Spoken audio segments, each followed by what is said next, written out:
Everyone, and welcome to the zoo. The minions with me this evening are Tyr, What up? Jen, Hello. and Adam. Hi. And as it is once again a Friday, and it is not the first Friday of the month, I am the keeper this evening, Sanguine. How are all of you doing tonight? Once again, Whoa. someone has me playing in the background. They do. Dum dum dum. Sorry. I So, didn't think the mic would pick it up.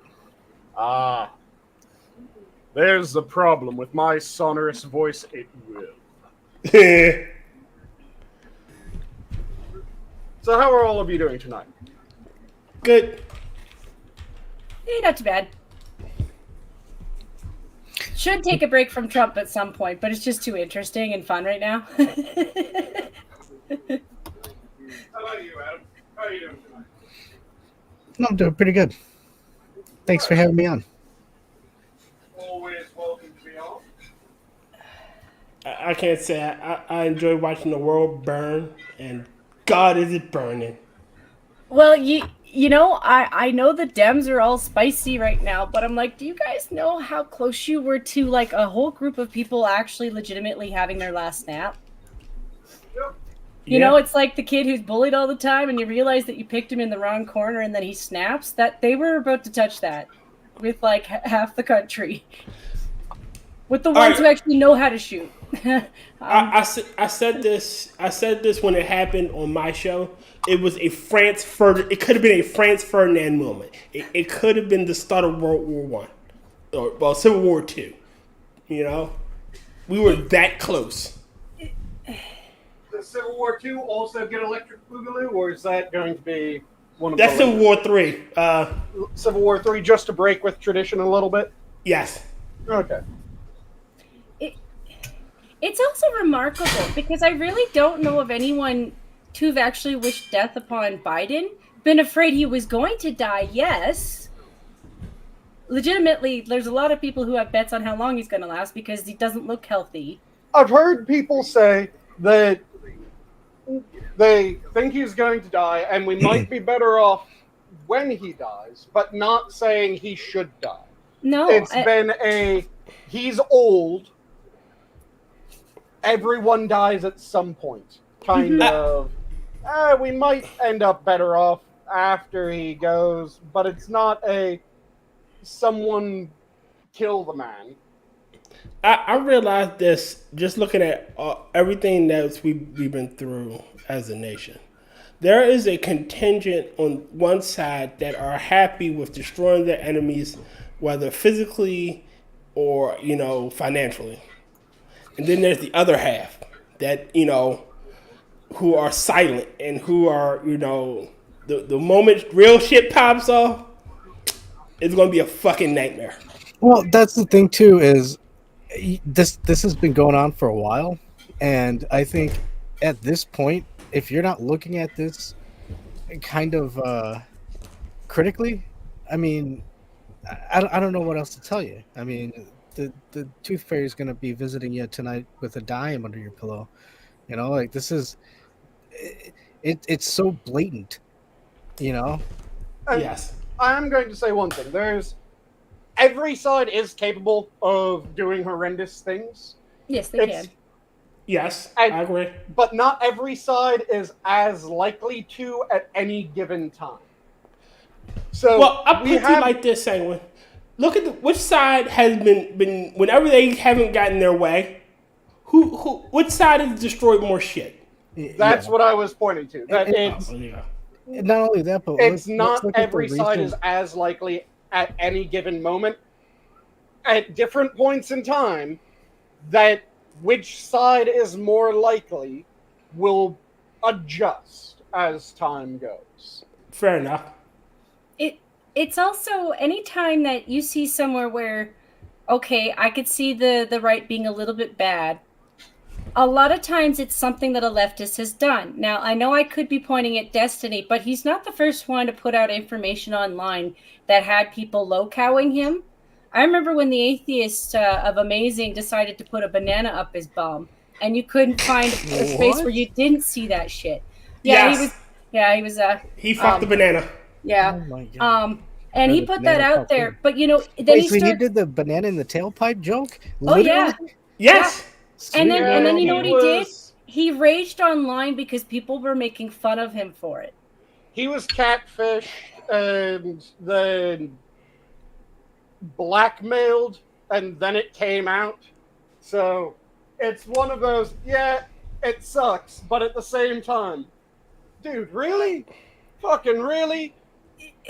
It's also once something goes online, you can't help where it goes in the internet space. And so I see this with lefties. They think it's always the right doing all this. And like, no, the right's involved in it. Sure, we're enjoying it. We're eating our popcorn and making fun of it too. But I guarantee you it's everybody. It's when you put something like that out there, like Destiny did with cucking himself, because a lot of that was him putting that out. He's got a chip on his shoulder because everyone from left, right to center was making fun of him for it. But he groups all of that in with the right. He can't understand that wasn't the right, that was everybody. And don't put stupid shit out there. Yep. I mean, at some point, I think it's just a lot of these people. They find a gold vein and they Try to kind of mine just, it. yeah, they just go for it, and it doesn't matter anything else as long as I got that resource. As long as I got that connection, I'm going to continue doing this. And I think because yeah, how do you not step back and be like, dude, what in the fuck? Like, holy shit. Well, I hope he appreciates how many of the right he absolutely burnt bridges with, because it was just instantaneous with people who didn't even know him. And I say that because that's not cancellation. And I know his side. Unless you're Hassan Big, they be cheap, bro. It'd be conservatives who give you $50 to $100 to get you to say something stupid. That ain't the lefties. They give you $2 if you're lucky. The lefties Maybe are the one right. that's begging, that's broken, saying, "Hey, things should be free, man." The one exception, and I will say the one exception, is furries, doesn't matter, left, right, in the middle. Furries, for some reason, have an obscene amount of money to throw at things. Fair enough. Because you've never seen any throw Must money be unique. at things. Oh, hey, okay. Well, Like here's a random question, and it's just an offshoot, and we can dole off of it afterwards. But at work, we finished everything. We were going to start a new project next week. So the last part of the day, we were playing Uno, and the topic came up of, do you get, if you're going out with a girl on the first date, do you get her a gift or something? Somebody, and then somebody's like, do you get her lingerie? And it's like, yeah, dude, it's fucking creepy as shit. Yeah, and that's creepy. then I was like, okay, well, what if she brought you lingerie? And the dude was like, oh fuck yeah. It's like, it's okay, when am I gonna put it on? Well, no. Again, all right. So then I was like, all right, what if she brings a strap on? What are you gonna do then? And he just made a face. And then another coworker was like, what if she brought a fursuit? And then the dude was just like, all right, man, I'm gonna start barking. And I'm like, dude, it's the first date. What the fuck? Yeah. Again, first date is the get to know you phase. Yeah. It's like all right. So ages ago, when I was but a younger man, still bright eyed and full bushy-tailed? Yeah, bright eyed, bushy tailed, and full of pep and vigor. You were a younger furry. I got it. No, I thought You go to hell. Very old, young, dumb, and full of confidence. All right, wait a minute. Let me finish. I was talking to this girl. Again, we're in the talking phase. She asked me for money. No, I'm not giving you a damn thing. Well, X, Y, and Z gave me money. Okay, that's X, Y, and Z. I'm not X, Y, and Z. I'm not giving you money just because you asked for it. I'm not sleeping with you. I'm just... Again, we had just started talking. Yep. No, I'm not a simp. My money is my money. Your money is your money. If you want to do with your money to go out and get your nails done, go perfectly well. Go right ahead. That's not what I'm about. Well, it's like the guy I was telling you guys about before I. She sounds like a hooker. Well, The fellow I was telling you about, Hypnotic, before I joined the stream. It's not that I'm opposed to donating to him. I'm just not going to do it for a waifu because I'm not gay. I keep telling him, give me a Barrett or something. Hey, dude. Doesn't have to be Barrett. I just, like I've seen what he does with the girls. I'm like, man, I want to see what you could do with Barrett, because Barrett was kind of old and choppy looking in Final Fantasy. Because I haven't seen the new one. You're just trying to get your husbando. My husbando. And not worth it. The dude has a machine gun hand. Are you willing to bet that he doesn't have other attachments? whoa. I just thought he reminded me of Mr. T. Like, he just, like, don't get me wrong, the actor's an asshole. But my memories of the guy as a character. Hey, does he pity the fool? No, that's Clubber Lang. Oh, yeah. Hey, woman. Well, I pity the Let me fool. show you what a real man is. Holy shit. He just amused me when I was a kid, Like, he was easy to like when you're a kid. You're just like, okay, that was... Wait, Jen. Can't believe the wizard. Jen spaghetti straight till it gets wet. Oh. Wow, this is a banger of a show. I didn't know what I walked into. I had a completely different notes. It's a Friday show. It's wherever the fuck we take it. This is Minions After Dark. Well, I was going to ask. But yeah, when it comes to the first date rules, there is one exception to the standard first date rules where it's, first date, normally you're trying to get to know each other, trying to figure out if there's anything there.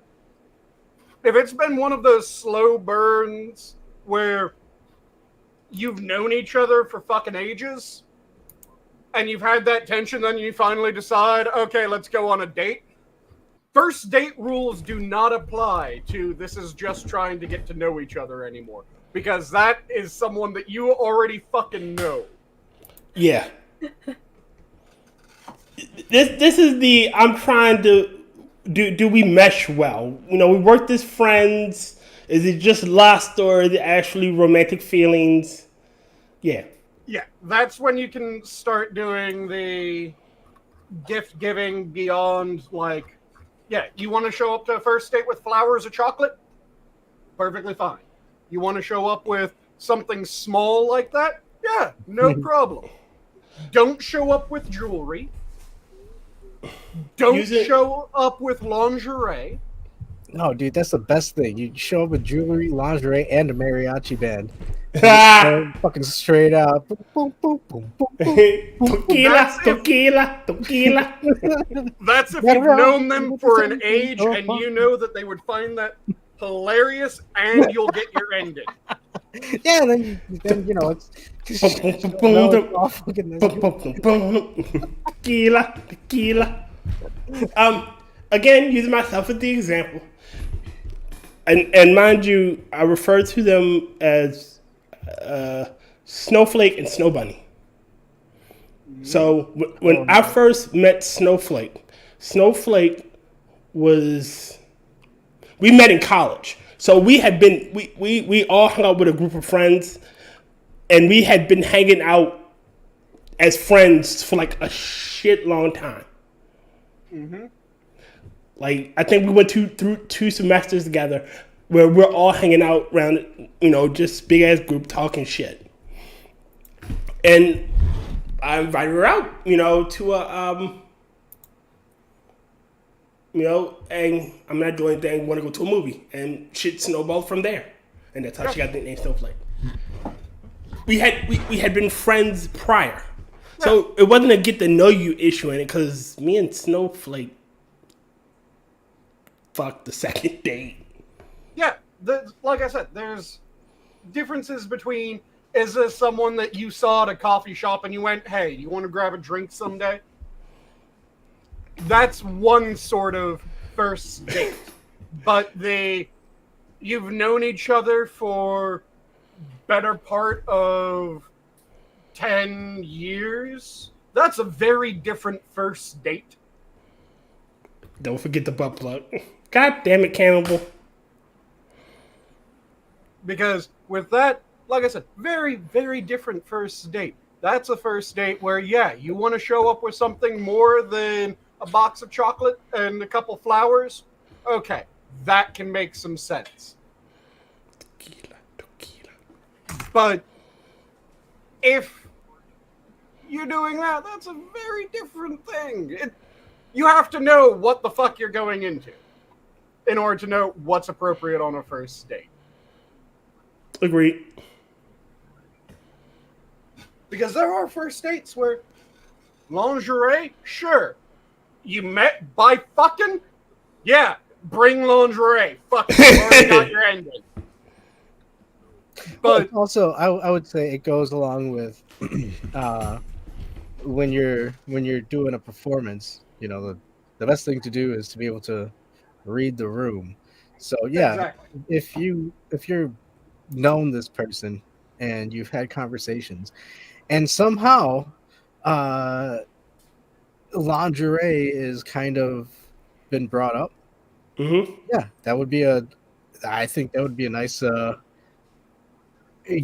opening gift on a date if you guys actually like you said you were talking for a while and then all of a sudden you go out and it's like, oh hey, check this out. And you can do it like that too, there you go. It's best if you don't break wind while giving them the lingerie. That's just a very strange circumstance because which one are they supposed to recognize first? I don't know, probably the Grand Slam. And then after that, you surprise them with the lingerie. There you go. But yeah, it's always a matter of when it comes to what's appropriate on a date. If you don't know the person, go for basics. If you know the person, go for something that makes sense with the person. But showing up first date with a person you don't know with lingerie, that's a fucking weird situation. Okay, I know somebody who did a thing of I don't know if they call it speed dating or something like you sign up for this thing and then you go in and then you talk to people for a little bit. Speed dating or round robin dating. Yeah, and he told me, he got a lot of matches and stuff. But I'm sitting there, I'm like, that seems like a fun idea. Not so much to get it per se, but just, that's where, okay, in an RPG, before you go in and fight the boss, you want to grind a little bit and, build up experience points, level up a little bit. I think speed dating would be like that. It helps you, like, to be able to talk to a woman and be able to fucking, you carry on a conversation, without it getting awkward or being like, oh, well, I look at this salt shaker. And it's like, yo, yeah, you got to be able to hold your own. Shit. If you're the sort that's nervous talking to women, speed dating probably is a really damn good way of getting over those nerves. Fuck yeah. Because you go to speed dating, you know that you're going to see each person for 20 seconds. So you go, you chat with someone a little bit. It's I don't know you, you don't know me. You go to the next date and you're like, holy shit, you don't believe what she told me. She killed her last husband. I don't understand why she's in this fucking place and why she's telling me this. But all of a sudden, she starts talking about this stuff. So anyways, what about you? It's a really good kind of stress-free environment if you look at it the right way. If you're going, no, this is my only chance of getting a date, you're going to fuck it up. You're going to be sweaty palms, pissing the seat, whatever the fuck your nerves are. Yep. Speed dating is a training grounds. If you look at it like this is the practice round, oh yeah, you can figure out how to actually talk to people. Speed dating. I want to give a shout out to the stenographer for this evening. Whoever's typing this out, God bless you. Yo, functional. Butts. Yes, I like big butts. And I cannot lie, the other brothers can't deny when the girl walks in with the waist. Hey, Mr. Adams, you gotta sing that as if it was a mariachi song. Go. Boom, doo, doo, boom, doo, doo, boom, doo, doo. I like a bigger butts. I like a bigger butts. Ah, la, la, la, la. I don't really know too many.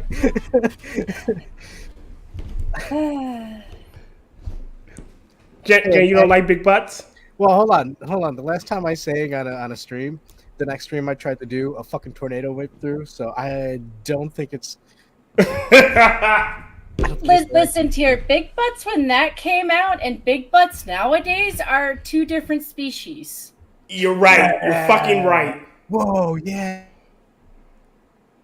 That's like creepy. The big butts they were talking about were fine. Mm-hmm. You know, having a little cushion in your pushing, there's nothing wrong with that. You have something to land on. What they have causes terror in China and Japan every time they fall down, okay? God damn! Sorry. Bangarang Jen.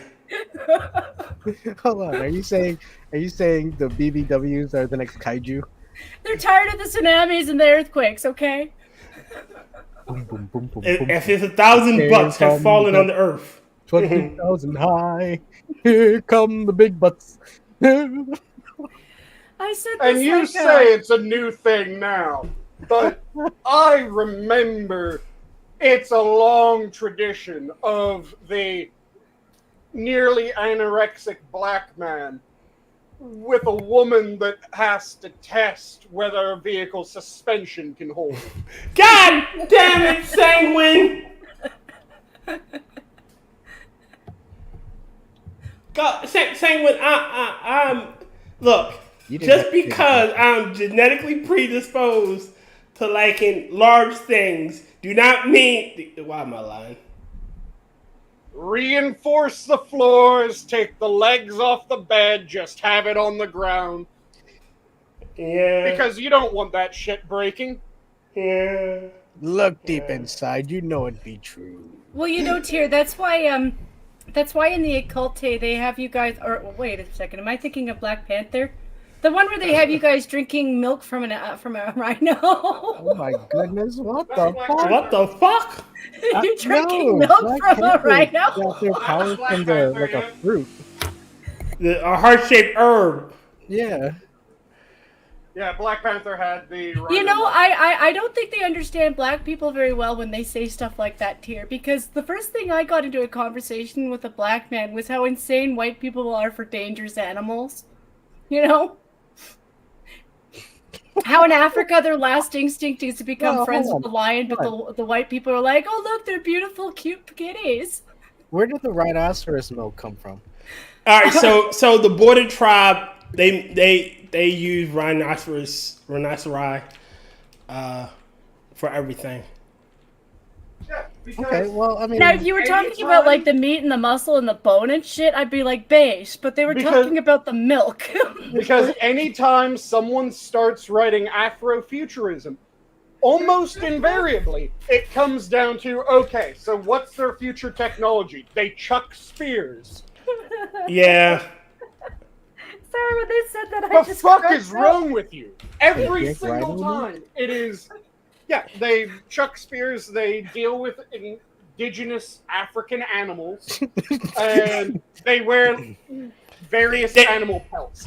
That is Afrofuturism 100% of the time. Or they blend tribal, fashion with modern fashion, like the guy with the fucking lip disc in his face but a green suit. Yeah. Like, let me show. Maybe I can pull up a picture. You know what's worse is all that stuff probably does have meanings. Yeah, and the thing is that you could come up with really interesting futurism of various ethnicities by kind of... Some of our aesthetic in the West is a blend of ancient aesthetic, modern technology. Yes. You could do that with any other culture. So, you'll have, like, you go inside their home, and their home inside is modern convenience, but depending on the type of culture, the appliances would be different. So you're talking a Sino-futurism, you wouldn't have a normal stovetop. You'd have wok holes. But everything would be very modern looking. It would just have, like, rather than it being a microwave in the corner, it would probably be a really nice rice cooker. You would have wok holes in the stovetop. You'd have a bunch of other things that would be in the kitchen that would make it distinctly a Sino-futurist kitchen rather than it being just, and Tyr has a picture of the green suit lip plate. Yeah, like, again, yeah. I get that it is a tribal thing and whatnot, but But it looks it so makes stupid. yes. Sorry. Is this from Black Panther 2? Yeah, no, the first Black. This is the first Black Panther. This is the first. This one? is this is the River Tribe Elder. Like, I've seen those discs See? on tribal people. They don't look stupid on them, but on this guy, it looks fucking retarded. It's because it's the horrible blend of modern outfits. Like, all right, so here, let me pull this up again because this looks better. Hold on a second. I mean, can you think of any other culture where they would do? I mean, outside of South America does similar piercings well, sometimes. no, I was gonna say outside of Yo, Sora. like clothing items, because I know like India does. See, like I think Argentina does stuff like that. If you look at this, him dressed like that doesn't look weird. No, but him, yeah. In the green suit looks strange, yeah. Yeah. Yeah. And the thing is that there's ways of doing modern clothing, but African, and you can do that really easily. Just look up modern African garb on Google. Here, I'll fucking. Well, I mean, come on, man. At this point, you know why they're doing it. I know why they're doing it. I'm saying that it's. Well, not exactly. Let's, we got to leave room for error. It's absolutely ridiculous because it comes across far more racist than anything that they're saying is racist. Mm-hmm. Why is this? No, because then do this to me? They'll sit there and turn around and say it's hypocritical or cultural appropriation. Remember that I think she was in high school and she was going to prom and she got some Chinese dress. Mm-hmm. Yep. And everyone was like, Chung Pao. Yeah. And everyone was like, what the fuck? And it's like, dude, it's a dress. She China wore loved the it. shit China out loved of that it. dress. China loved it. But you know what gets me? This is what gets me. This is why I keep saying there's no such thing as cultural appropriation because all this shit belongs to one big ass culture, human culture. So we've stolen and taken things from each other since time immemorial. Something that we found interesting and acceptable, we've adopted. Like words. You know what a coup d'etat is? Yep. But it's a French word. Here's a good example. This is, again, just typing in modern African garb. Mm-hmm. Because Africans, surprise, surprise, have modernized a lot of traditional garb. Yeah. To make it something that is stylistically extremely African. But modern.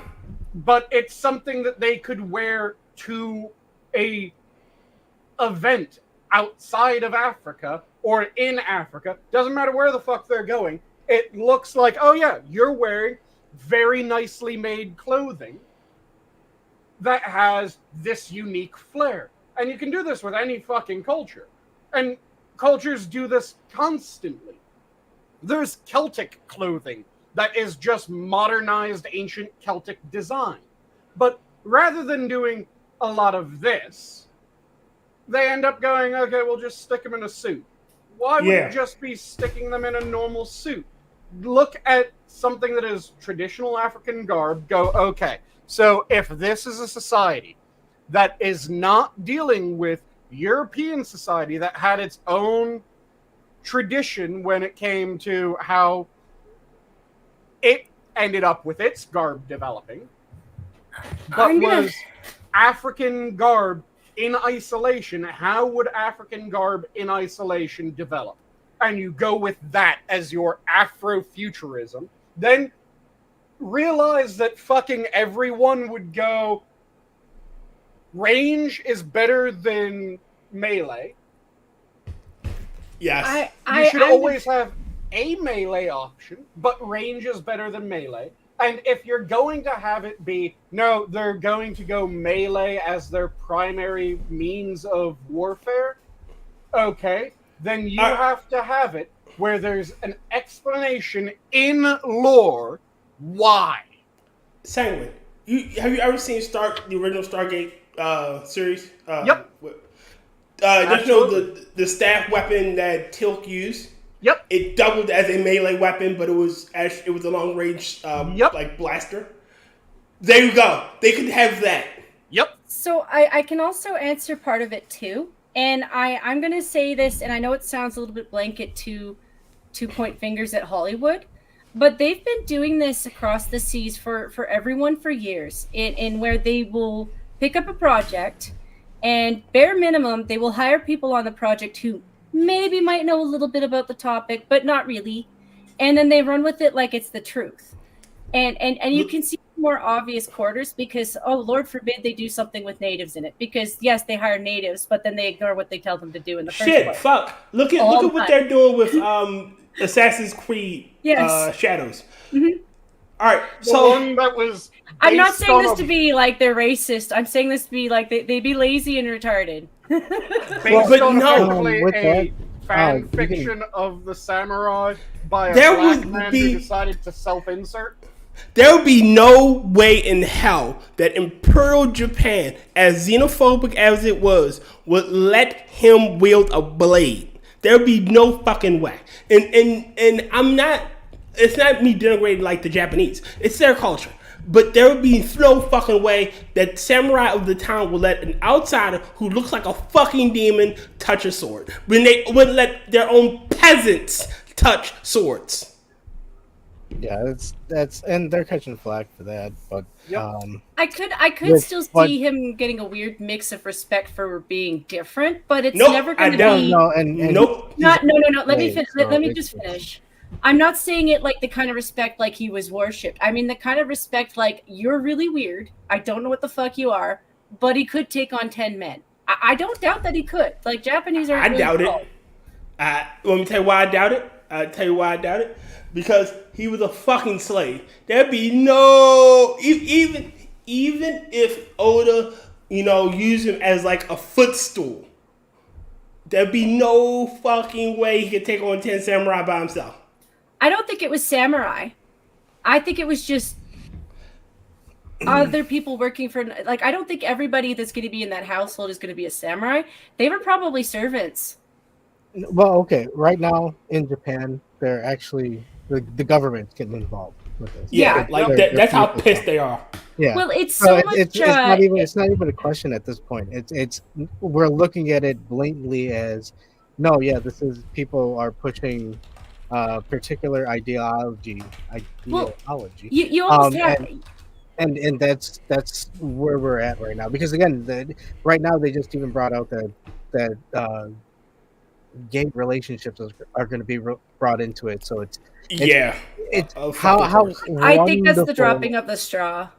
I think that was the dropping of the straw because they keep adding more stuff to it that looks like it's just meant to be offensive in the first place. But the thing is like there's not really much to go with the guy in the first place. You have 3 like paragraphs. He was a footnote in history. He wasn't a paragraph. He's not even worthy of a paragraph. He's a footnote in history. The thing that I find hilarious, though, and the evidence, the main author that they're citing, this is proof. He fled Japan. He just fucking made up shit. Yeah. Mm-hmm. But the thing is that it isn't just, well, the Japanese don't like it because they're racist. Afro samurai is a thing. They liked that. It was cool. They loved Afro samurai.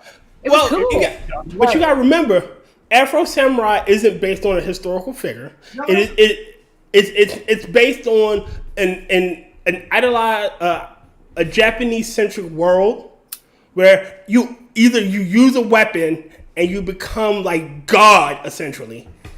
Yeah, with that blade. It's a fictional story though, but that's the thing is they had no problem with the African samurai being there. It's just now they're having a problem because they're finding out because all the Western Ubisoft bullshit is getting to them. But it's always been a fictional thing. Like they had no problem with Yasuke being a character. It's just to make it as reality. That's where they're drawing the line. Ryan Corpse. The thing is, with Assassin's Creed, used to be historical figures are NPCs, not playable characters. Exactly. Mm-hmm. Yeah. Well, yeah, that too. Which is what they should have left it as. Like they should have, like if they really wanted to include him, like okay, he's your DEI, just include him naturally. He's a side character. You have the option of helping him out. Maybe maybe you save him. He has to impress Nobunaga to keep his life. And I got one better for you. I got one better for you. Have him as your Leonardo da Vinci way. He makes all your cool shit. You can't have a Japanese samurai have a black guy being your side character. Why not? That just does not work with DEI. I know, right? Because why can't I just have a guy be my friend who just happens to be black? I kind of need you to be my friend right now. Well, you might. Hey, Jen, I happen to be black, and I'm your friend. Right? Oh, seriously. Wow. That's what they're aiming for. That's what they're going at. It's not treating you like you're. They act like having a friend is like treating you like a slave, and it's not, because it's not. It's not. No, all right. What it is the Sweet Baby effect. Sweet Baby is they're ideologues, and they are fucking cancerous to video games. Think about it. Everything Sweet Baby has touched has been infected, and granted, I don't think Suicide Squad was going to be a fucking amazing game. I don't think it was. It was too repetitive from what everybody was saying, but the story made it even fucking worse.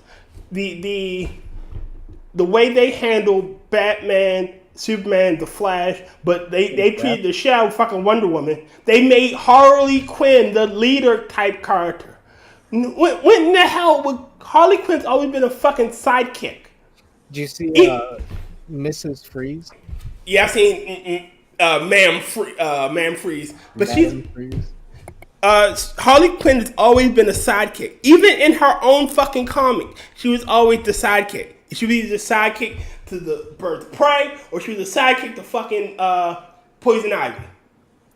They just don't want to understand that she wasn't really a leader type. Like, she could control people. Like, there is dynamics to a group, but that doesn't necessarily mean she's a leader. She had the personality of a chaotic second. Yes. Yeah, she honestly don't see why Deadshot, who is, was a leader, a type figure, why isn't he a leader? And then to make Deadshot fucking black, oh, fucking hell. If you want... Well, they gotta replace all those gingers, don't you know? One by one. If they're gonna get those souls back one way or another. Mm-hmm. If you want to categorize Harley Quinn, Harley was kind of like a more loyal Starscream. Yes, she a perfect way to describe her. A loyal Starscream until Joker pushed her to the edge, and she had enough. Yeah, because Starscream was the capable second of Megatron until he fucking tried to usurp his position. Yep. Shit. Another thing I had wrong with the game, that Suicide Squads, and to jump from that topic, is the fucking fact that King Shark wielded a lantern ring. Like, that is not how those rings work. You can't force a lantern ring. The moment Green Lantern died, the ring would have flew back to Oa, or it flew to the strongest will around. And someone being controlled is not the strongest will around. And King Shark isn't that. It'd be like me. It's like the criminal going to the police and turning himself in. The fuck? Mm-hmm. Dude, but that's what I'm talking about, is they don't give a shit. Just look at the Acolyte. Like they don't care about story or any of the world that they're bringing, or at least supposed to be telling a story about. They have their own thing that they want to do, and they're just using that as a catalyst. You know what you could have done? Avatar. This is what they could have done that would make Acolyte acceptable. Set like Mitch said it. Set it in a galaxy not that far away. Well, like how Star Wars is set in a galaxy far, far away. It's a galaxy far, not that far away. Like I just got into an argument with a guy because they're trying to explain away why this scene cut out from a Superman is okay because he's saying that he's an illegal alien, and I'm like, no, he's not. I mean, he was a baby when he came to Earth. You can kind of assume that the parents or like mom, pa got paperwork for him, so he was adopted. That's a little bit different from somebody crossing the border illegally. And I know they like to play that game with, the children who didn't ask. And I'm like, it's a little bit different because, Superman's parents are I'll dead. meet them halfway. I'm willing to accept the children that are launched into America on rockets.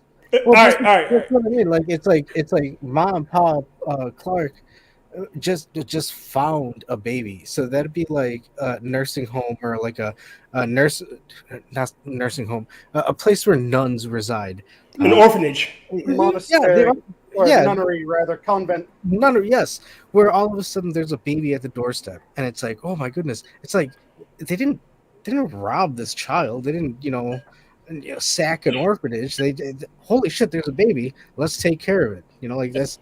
It also ignores the fact that his parents are already dead. Like, but that would put a person into a refugee status like automatically, and they're trying to act like that's the same thing as what's happening to your border. And I'm like, stop conflating that with Superman, could you? All right, okay. The thing about Superman and that it wouldn't even be that. Technically, he has no status because he's an alien. Now, I'm not about illegal alien. I'm not talking about from another country. I mean, he's a complete another alien. True. He has no stat. Like, what's the word I'm looking for?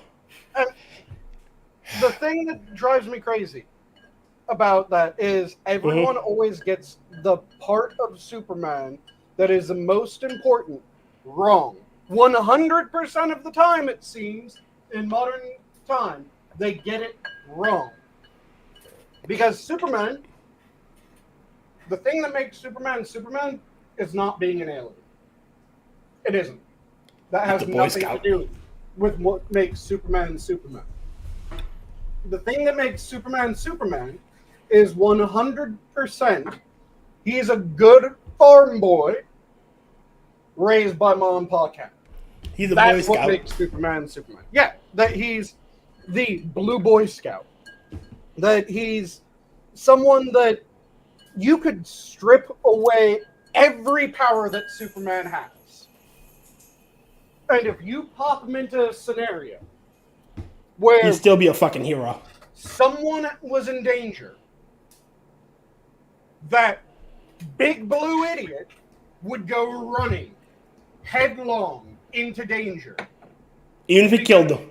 Yep, because it isn't that he's just doing this because he's powerful. That doesn't fucking matter. What matters is his motivation. What matters is what he's choosing to do. That's the entire story of Superman. The entire story of Superman is fuck yeah, America. And that's why a lot of current writers have a difficult time being able to craft a story that they could put on the silver screen. It's unfucking believable. It's also unrealistic that he would react the way that they think that he would. I don't think he would necessarily be like a douchebag to someone who crossed the border, but I could see him holding them accountable 100% of the time if they're doing some of the shit that we've caught people doing. He wouldn't turn a blind eye to that. Sorry. No, I think he would hold... All right, Superman will hold fast to the law. The law says this. And even if I don't agree with the law, these are the laws. And he will hold fast to them. Yes, Like- I do agree like- with that. I just don't think he would be like. I don't think he would be malicious to them. I don't think he'd be evil to them. Or but he would I got be- one better. Superman would solve the problem why they're coming. He wouldn't like, you're coming because you're escaping the cartels. Well, let me go fucking deal with the cartels so you ain't gotta leave. Exactly. Like that's Okay, Superman. hold on. That's a Batman thought. Batman would be like, we gotta stop these cartels first. No, Superman would if they're causing a big enough problem and they're dangerous as they say, he would instantly go, okay, I guess I should go deal with them because they're harming innocent people. They're killing people. Let me deal with them so people don't have to flee their homes and uproot their lives. It would solve the problem. Superman would solve the cartel problem. Batman would come in with industry. Yeah. You know, both would women be- would be a good team if they did it together, because then they would get both. It would be, there's a problem. These people are running from the cartels. Batman might join in with busting cartels, but the main thing that Superman would be the one who's far more likely to go, no, we need to save these people, we need to go now. And Batman would be going, well, if we just take out the cartels, and crime is still the best option for work there, they're just going to remake them. Mm-hmm. Rain Industries now opening in Mexico. There you go. It's almost like a mix of both can be an answer, and that's not throwing hate to people from Mexico. I have many friends too that I genuinely like, and they're now Canadian, so I consider them Canadian. You know, Aren't I you a don't snow have. Mexican? Wait, what? Well, as a Canadian, we have mixed culture too. You know, we have people who come all the way from Mexico up here. I know a guy named Zeus, which I always laugh because I'm like, your name is Zeus? Yeah, hey Zeus. But So he's Canadians lived here for the over US 25 illegally. years. You know, he's not the Canadians sent same. to the U.S. illegally are called snowbacks, right? Snowbacks. Yep. So are these frostbacks? Very. I Because they always were ask them, then like, they how went did you too far manage? North, You They know? got frozen, and now they're.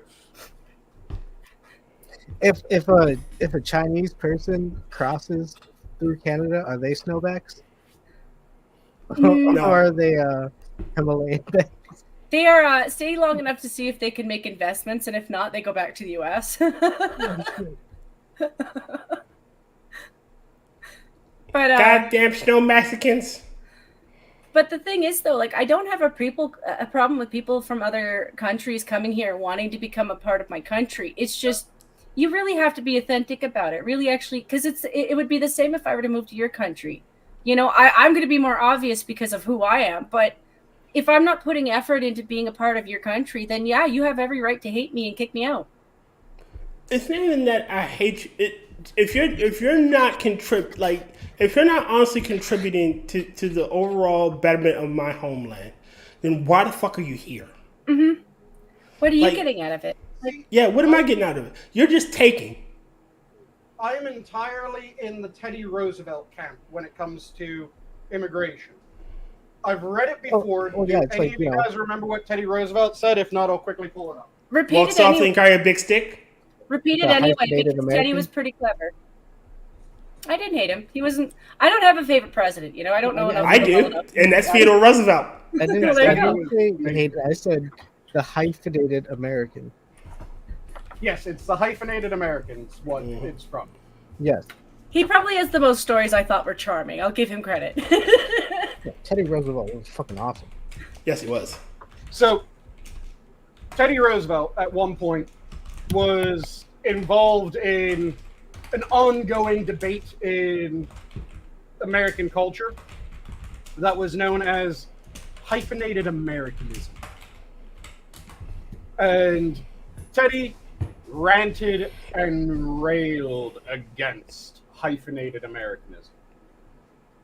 So, in one of his speeches, let me quickly pull it up so I can get every word correctly. He said, There is no room in the country for hyphenated Americanism. When I refer to hyphenated Americans, I do not refer to naturalized Americans. Some of the very best Americans I have ever known were naturalized Americans, Americans born abroad. But a hyphenated American is not an American at all. This is just as true of the man who puts native before the hyphen as of the man who puts German or Irish or English or French before the hyphen. Americanism is a matter of spirit and of the soul. Our allegiance must be purely to the United States. We must unsparingly condemn any man who holds any other allegiance. But if he is heartily and singingly loyal to this republic, then no matter where he was born, he is just as good an American as anyone else. No, all right, the other one, absolutely certain. The one absolutely certain way of bringing this nation to ruin, of preventing all possibility of its continuing as a nation at all, would be to permit it to become a tangle of squabbling nationalities, an intricate knot of German Americans, Irish Americans, English Americans, French Americans, Scandinavian Americans, or Italian Americans, each preserving its separate nationality, each at heart feeling more sympathy with Europeans of that nationality than with the other citizens of the American Republic. The man who does not become American, the men who do not become Americans and nothing else are hyphenated Americans, and there ought to be no room for them in this country. The man who calls himself an American citizen and who yet shows by his actions that he is primarily a citizen of a foreign land plays a thoroughly mischievous part in the life of this body politic. He has no place here, and the sooner he returns to the land which he feels his real heart allegiance, the better it will be for every good American. So that's one of the two speeches that he gave on it.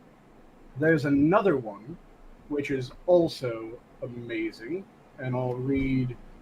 It's the more that you were saying, like repeating that speech, the more I kept getting images of the left. Really, it's not every leftist. You know, I still know liberal people who haven't taken the pill. And it's just, they've become so un-American with their rhetoric. And it's not just Destiny. He's just a slime ball loudmouth. You know? And it wasn't just this week. It's been years of this shit. And you can only see people burning your flag over and over again before you start being like, no, I don't trust you anymore. That's not the America I saw. And I don't mean to bring up 9/11 again, but it's the prime example of you guys at your best was at your worst. You know? Mm-hmm. And I'm still proud of you guys. I'm still proud. I'm not going to think about it because it's coming up. But, you know, the firefighter died. I cried a lot today because I kept getting Amazing Grace stuck in my head, and they weren't even playing the song. So, another section of the same speech that I just read from is, any discrimination against aliens is a wrong, for it tends to put the immigrant at a disadvantage and to cause him to feel bitterness and resentment during the very years when he should be preparing himself for American citizenship.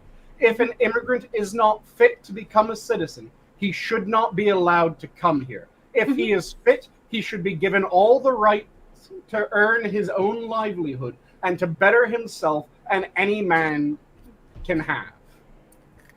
And that seems reasonable. Like, I think you have both. You have people who probably have no interest in ever becoming American, and I'm like, you can get tossed. And the people who are there who have every interest in being American, yeah, I support them being there. Same as the ones who came here. Well, that was one thing that drove me crazy.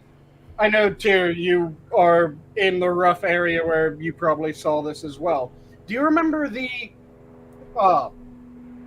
2000s, early 2000s immigration protests? Vaguely. So it was one of the things that drove me crazy in the early 2000s, there were a bunch of immigration protests because it was during one of the periods where we were going, look, we have a shit ton of illegal immigrants. We need to get this handled. Mm-hmm. A bunch of people took to the streets to protest the approaches to handle illegal immigration. Do you know what flag they waved? American? No. That would have made sense. Mexican? Yes. Yeah, no. The immigration protesters were waving Mexican flags. Not American flags, Mexican flags. I say this, and it sounds mean, but the Go only home. flag that should be waving above anything is the American flag. Mm-hmm. So you were nicer than me. I just said go home. No. I don't. You don't have to go home, but you gotta get the fuck out of here. I'm a huge isolationist. I don't believe we should involve ourselves in anyone's problems unless they become our problems. I don't give two shits about Ukraine. If Ukraine wants my blood and treasure, they need to join my union as a state. I'm perfectly fine with Lend leasing. I don't even want to do lend leasing because shit gets forgotten and motherfucker. I say this now. We're arming the tiger. We are literally giving the tiger, giving the motherfucker wings, essentially. I'm of the mind that I am perfectly willing to do Lend Lease. The thing that I would absolutely do, though, is I would have a tier system of the equipment that we will give to various people. We have A-tier equipment, that is us. Only us. We make it. We have it until we develop something better and A-tier becomes B-tier. B-tier, that's our allies. Allies get B-tier equipment. Then once we go past that, it goes down to C-tier. C-tier or friendly nations get C-tier. Below that, D-tier. Anyone, as long as they aren't actively hostile, can get D-tier if they pay. So the little thing I'm about to say, I can honestly say is not Russian propaganda because I got it from Hitalia, which was made by a Japanese man.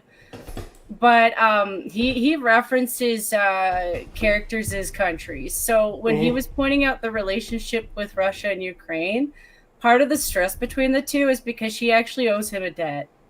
She keeps running away from a debt that she refuses to pay. So she's not really good with handling money, which I don't think Zelensky is. Like, part of the problem is I don't think he's using the money at all for what he's supposed to be using it for. I don't doubt he didn't get all of it, but he's gotten a lot of it. It wasn't just you guys donating. It was all of us. Again, I don't think... Look, all right. This is honestly what I believe. We should never be involved in that war. That war should have never happened. We shouldn't have threatened to expand NATO because that was the agreement we had with the Russians. NATO doesn't go no further. It stops right there. And the moment we allow Ukraine into NATO, we instantly we broke a treaty, and we did the one thing that we would most definitely fucking do. If Mexico joined the USSR and put missiles on their border and pointed them at us, we'd be ready to go to fucking war. That argument, I dislike that argument. There's an argument that we fucked up when it came to when the USSR fell. NATO isn't meant to be the anti-Russian alliance. NATO is meant to be the fuck communism party. Yeah. And it should have been, okay, you're not communist anymore, right? No, we aren't. Okay.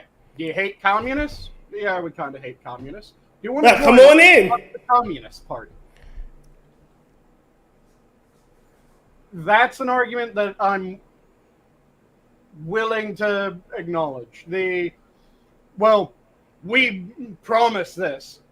We have no writing of that. We have certain people that say it happened. We have certain people that say it didn't happen. And a lot of the people that say it happened are people that directly benefit from saying that it happened. Some of the people that say that it didn't happen don't directly benefit from saying that it didn't happen. So that's one thing about that.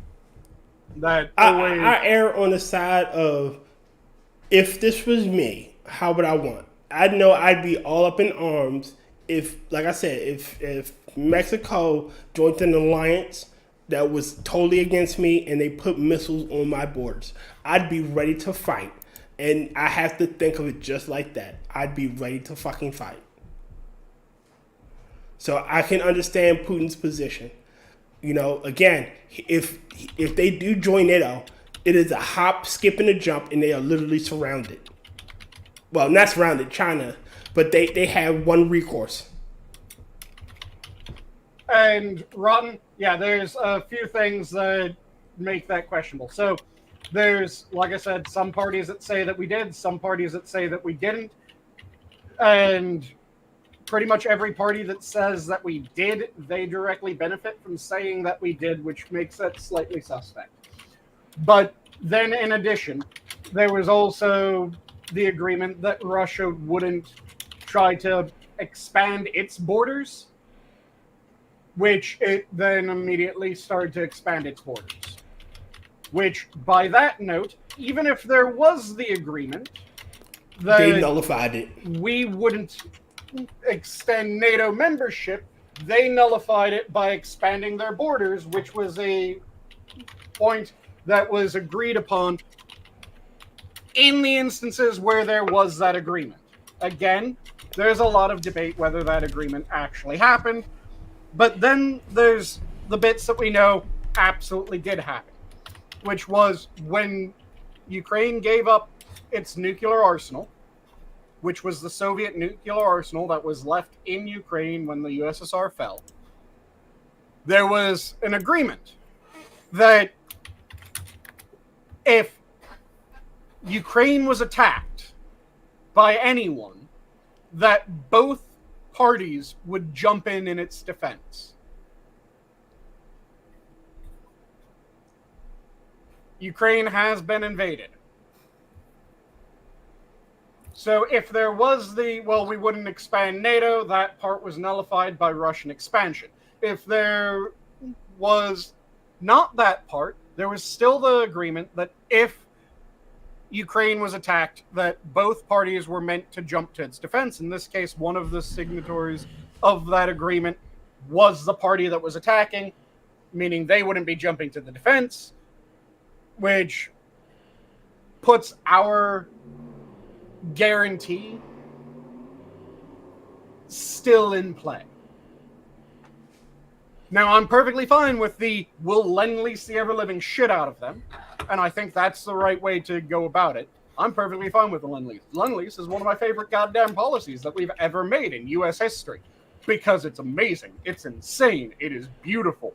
Fuck yes, just keep on producing shit, and have the agreement that, yep, these are the terms that you'll repay or return this equipment. We'll negotiate a long-term arrangement, and we won't try to fuck you over with it, because I'm against the idea of fucking them over because they're desperate. Again, I think we're arming the tiger. We're giving it wings, man. It's not good. I don't think we should be involved. I view it more like us arming Poland, and Poland arming. Fuck yes, arm Poland. Oh God. And fucking Zelensky is breaking agreements. He attacked a NATO country. He launched rockets into Poland. Like, that should nullify our agreement with him because he attacked a NATO nation. And under the guise of getting us to attack the Russian. I'm pretty sure that was found to have been not entirely accurate. What is the inaccurate part? I'm pretty sure that it was not intentional. I'm pretty sure that Poland was the one who came out and went, yeah, this wasn't an attack on us. This was... It got fucked up. It came our way. It A sucked, misfire. but did they wasn't make an announcement? If I remember correctly, it was Poland that came out saying, yeah, this wasn't an attack on us. I'll have to look that one up. Like, if that is the case, then I will rescind that. But Yeah, because I remember that incident happening. Yeah, I remember the missile going into Poland. I remember there being a debate whether it was a Ukrainian or Russian missile. It came out that it was Ukrainian. And then I remember there being some very tense moments, and then Poland going, yeah, it wasn't them attacking us. And everyone went, oh, okay. And it just kind of disappeared. 2022 missile exploded in Poland. 15th of November, a missile struck Polish territories in whatever this near the border with Ukraine, killing 2 people. Incident occurred during attacks on Ukraine's civilian infrastructure by Russia. First incident of foreign missile. Initially, Ukraine accused Russia of striking Poland, while the U.S. claimed that the missile was likely to have been an air defense missile fired by Ukrainian forces and a couple of Russian missiles. This is later confirmed September 2023 by Polish prosecutor officers and said that the explosion caused by an out-of-control air defense S-300 missile. Yeah, like I said, it wasn't an intentional attack. It was the missile got fucked up, went out of bounds. Because it was an air defense missile. Air defense missiles are not offensive weapons. Ooh. Well, that's kind of typical for YouTube. So, Gray, if you want to find the episode that I was talking about, it's Hitalia episode 42. They're like 4 to 5 minute clips. Like, they've never been longer than 4 to 5 minute clips. Sometimes they're like 2 minute long clips. But it's based off of a guy who used to make like newspaper cartoon clips based off of, animated countries. Yours is based off of Alfred. He's a McDonald's eating guy with a bomber jacket. He's great. It was a great show. I just hated the fandom that hovered around it because they kept making everyone super duper gay. Yep. And I was like, I get the joke, but it's overdone. It's overdone, and the thing that drives me crazy is a lot of the people that if there's ever a male friendship shown on screen in any sort of media, they immediately go, oh, it's gay, it's gay, it's gay. They're absolutely gay.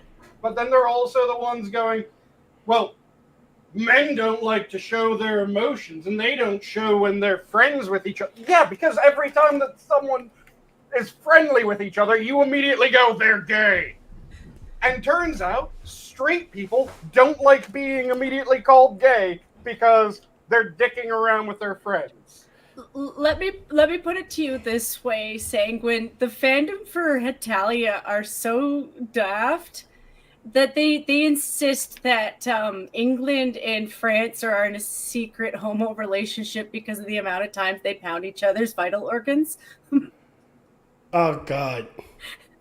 It's that level of childishness.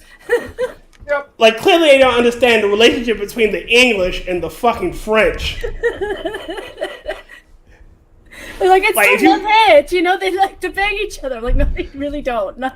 If you want to understand the relationship between the English and the French, just look at cats and dogs.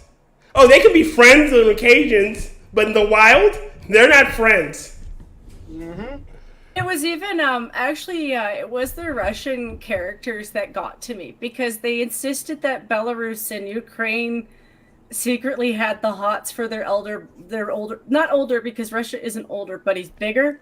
Yep. Mm-hmm. So they refer to him as Big Brother. And I'm like, that's so disgusting that you think that way about Eastern Europeans. The Like, thing is really? that they refer to him as Big Brother because at the time that most of the shows taking place, there were Soviet countries.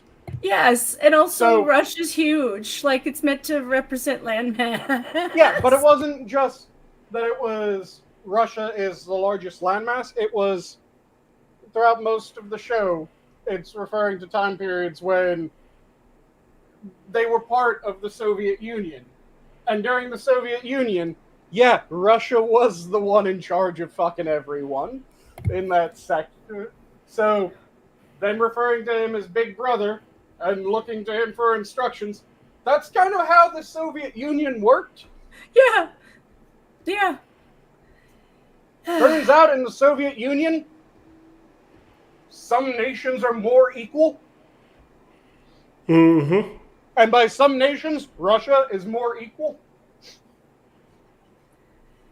It's just, it was actually a really well done cartoon. Like a spoofy way of explaining history that, no, it's not accurate. I wouldn't use it before a test, but it was a fun way of explaining things. And yeah, like I said, I got tired of this. Everyone's super gay.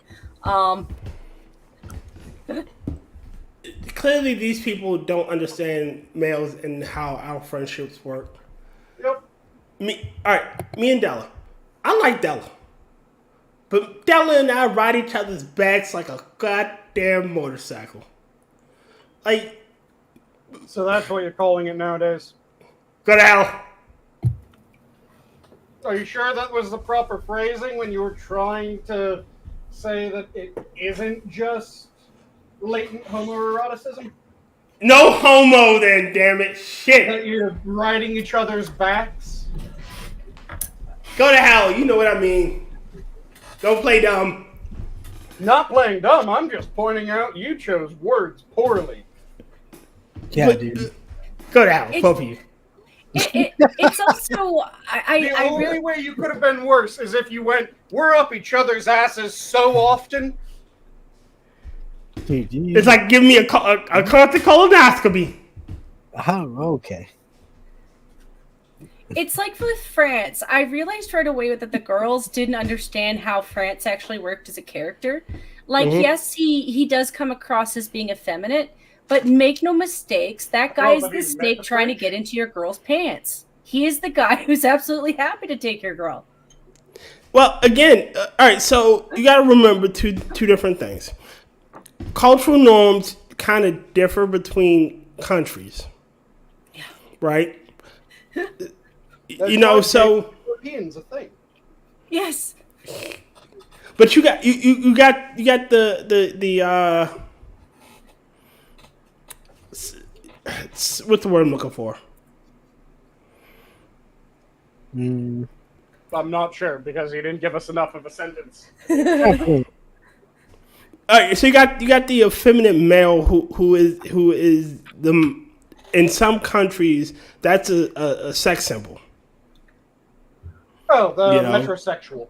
Yeah, the metrosexual. There it is. You know, the metrosexual. You know, again, he's a straight guy who prefers the female things. You know, not necessarily he's wearing like female clothes, but soft skin. You know, manicured, pedicure, shit like that.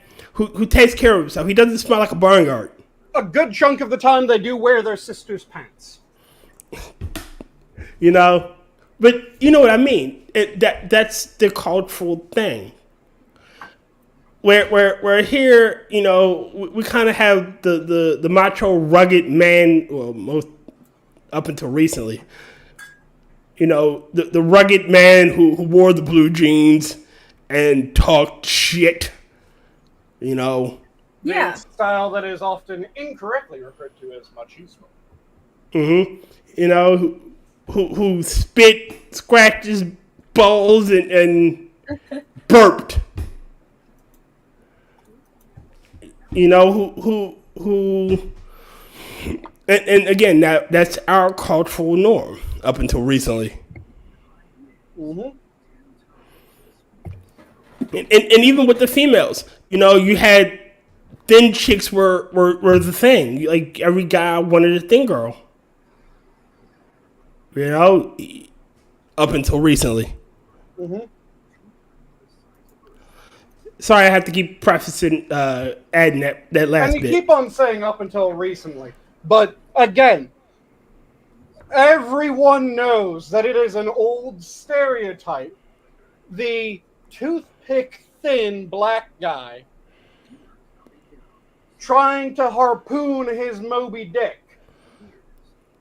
All right, look, it's a cultural thing, and I don't get it either, because I like chubby chicks.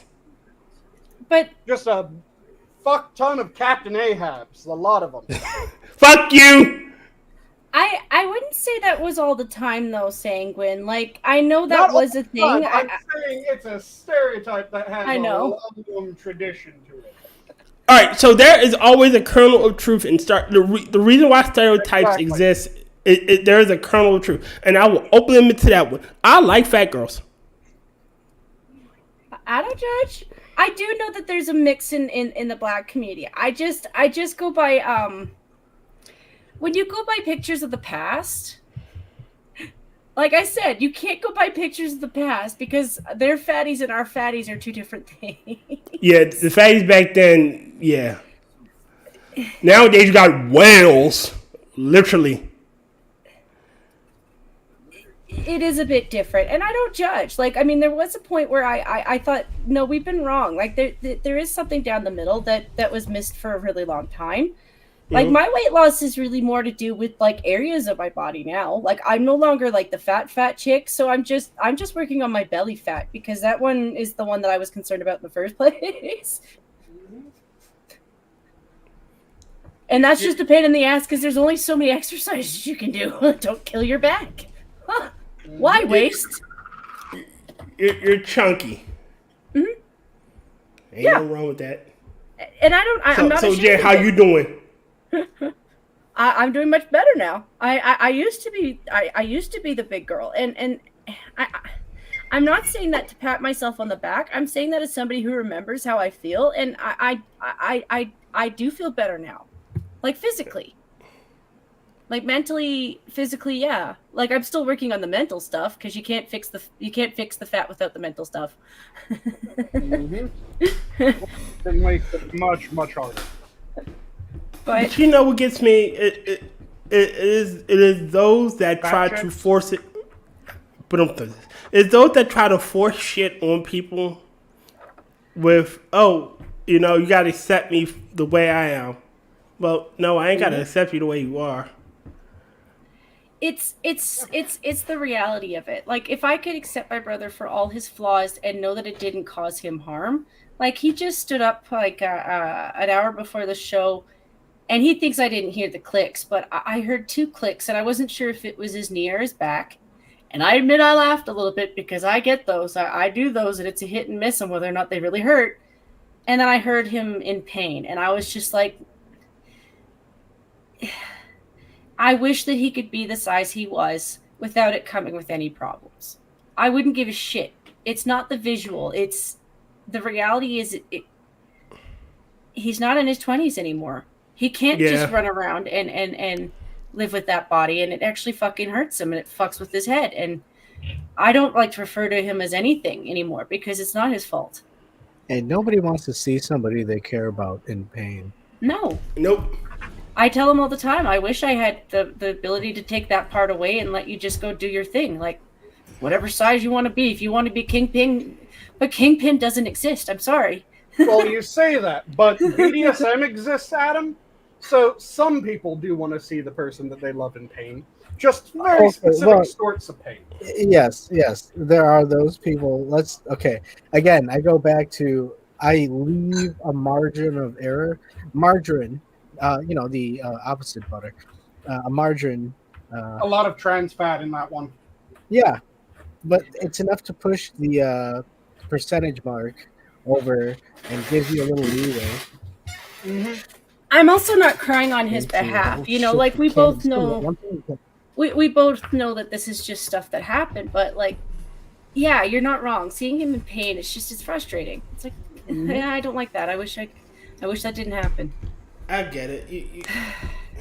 It's because you have some human decency. Yeah. Yeah.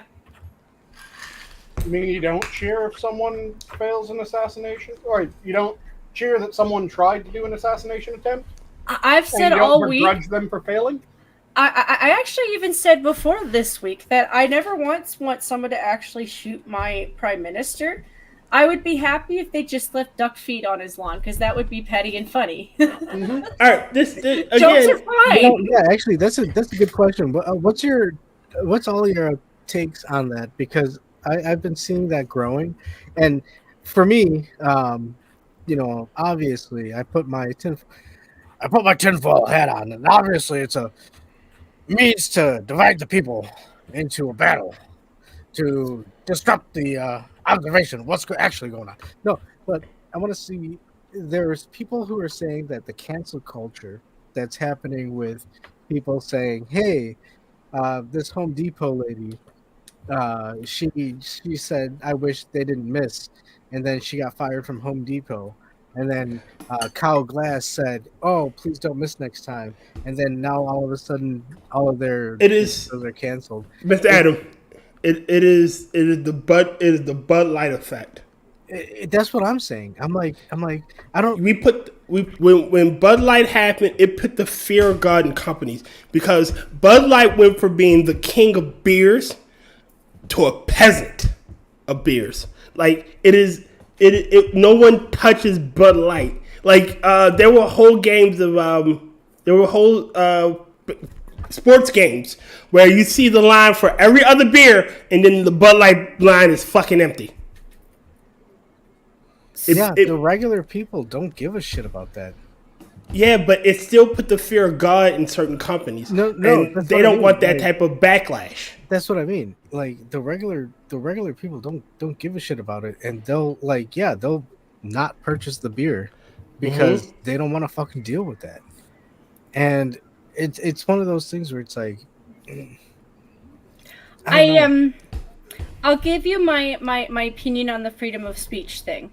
Mm-hmm. So if you were actually limiting it to what would be considered a joke, which none of them are actually wording something in a way that would be taken by anybody as a joke, because let's be real, if you switch out the names of Trump with Biden, they would all be calling it hate speech and canceling all of us. They would be calling feds on us. We would all be on lists, right? Because even though there is freedom of speech, you can be put on a list for threatening people. You can. Yeah. That is how that goes. Now, if they were just like, I'm not sure about this event, it looks spoofy, you're going to have people like that. You're always going to have people like that. There's even people on our side who really wanted to double check it because it's such a spoofy event. I would like to give it more time for more information to come out, but the problem is the people doing the investigation are shady as shit, so I don't trust a lot of them. The number of people that thought that it was a false flag by Trump. Yes, that disgusted me. Here, I want to show y'all this one because this is an actual joke and it's fucking hilarious. And this is the reason why no one's trying to cancel this person. Okay, waiting on the sheriff. Wait a minute. Hello, kid. Can y'all see it? Yep. I'm gonna do you. Can y'all hear it? I'm gonna do you. Yep. I like there was a guy called Gangnam and he had a style. Okay, let's hop on. Fuck you. Oh my god, I can't believe Donald Trump is dead! Oh my god! He's alive! Ah, shit, I grazed his ear. Fuck! Mm-hmm. No one's trying to cancel Ricky Berwick. It's clearly done as a joke. There's a clear example of a joke. I mentioned this yesterday. Obviously, that was not an actual AR-15. That was clearly a Super Soaker CPS 150. There's a Nerf gun. It's this level of virtue. Like, sorry, they are so full of hatred right now that they aren't understanding that they're actually letting that out. You know, they really are verbally letting that out. And the thing with freedom of speech, and they like to bring up consequences all the time. I'm going to tell you the truth about freedom of speech. I can listen to anybody and hear you out, but after you're done talking, if I've come from that conversation realizing that you're kind of a gross piece of shit, I don't have to interact with you anymore because you don't have the right to keep me there. All right, so the council calls of shit was a sword that the left forged. They went to Mount Doom. We told them throw it in the fucking fire and destroy it, but they started wielding it, and it slipped from their grasp, and it's in our hands now. I don't agree with taking money away. Well, no, I actually do. Like if Elon thinks he's bad for advertisement, that's also a game they've been playing for years too. You Build know, your own. I kind of agree with that one because, you know, he's still there. He can still chat, and he's been banned before for dumber reasons on other platforms that we didn't support. I didn't support him being banned from Twitch because that was just him practicing his free speech. I don't have a problem with people understanding that people have put up with this stuff for so long that they are walking away. It is a relationship with someone who keeps punching you in the face and then accusing you of being the reason that they did it, and then wondering why people are like, I actually just don't want anything to do with you anymore. It's an abusive relationship, you're trying to get out of it. See, yeah. I have the take that I hate the way that it was done, because the going after her at work, poor form. Mm-hmm. I agree with that. I don't like that. I have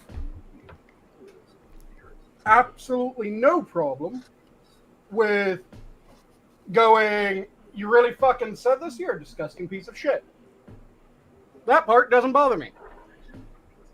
You can challenge someone on what they say without trying to get them fired. Agreed. It's the getting them fired that's a fucked up part to me.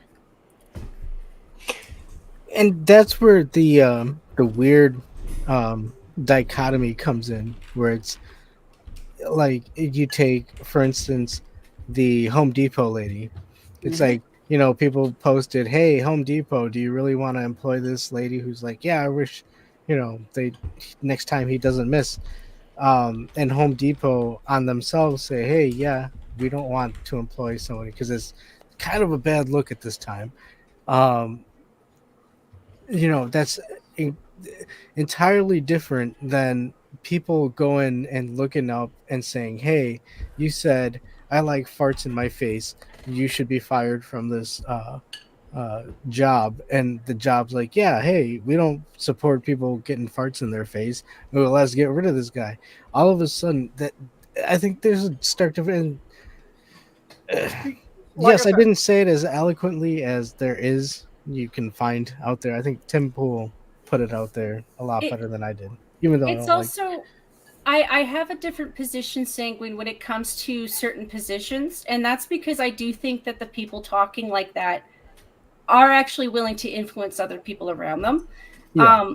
And my comparison to that is my conversation with a British lady last week, because she was implying that Corey shouldn't have been able to work in his position because he held beliefs that made her scared. And I said, listen, I don't have a problem with somebody having their own opinions. And this is part of what I'm saying across the board.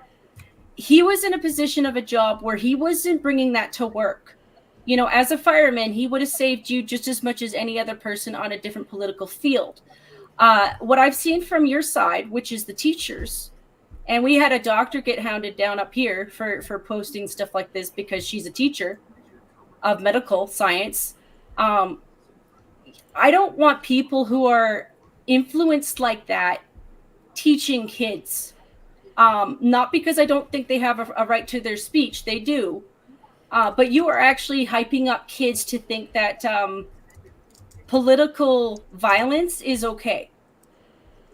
That is political violence. What she was doing up here, like the one up here was, she doubled down on it. So we went after her a little harder because we were like, you can hate Trump, Call them orange bad all you want. Call them Cheeto Man, all bad you want. But don't actually threaten a political leader. See, for me, the line is if it's just verbal. If someone is just saying, I wish so-and-so would die. You're perfectly within your right to go, that's fucked up, fuck you. You shouldn't be tagging employers and going, hey, employers, do you really co-sign this? That's stupid. And it's just asking employers to get even more up our asses. It's also a different wordage. I know it shouldn't make that big a deal, but if you're saying, I'm a teacher, and one of the thrills that I really get is turning my students against their parents, that's perfectly justified to go, you know what? Fuck you. Yeah, you're fired. Please get your shit going. Well, what if part of turning your parents or your kids against you is because they're conservative? Because you know, there was a story last week where a 16-year-old shot her mom because she wasn't acknowledging her transition enough. Like I said, it's one thing when you are pushing people to action, pushing people towards action, call out. Okay, because that's I think that's where I'm at with that one.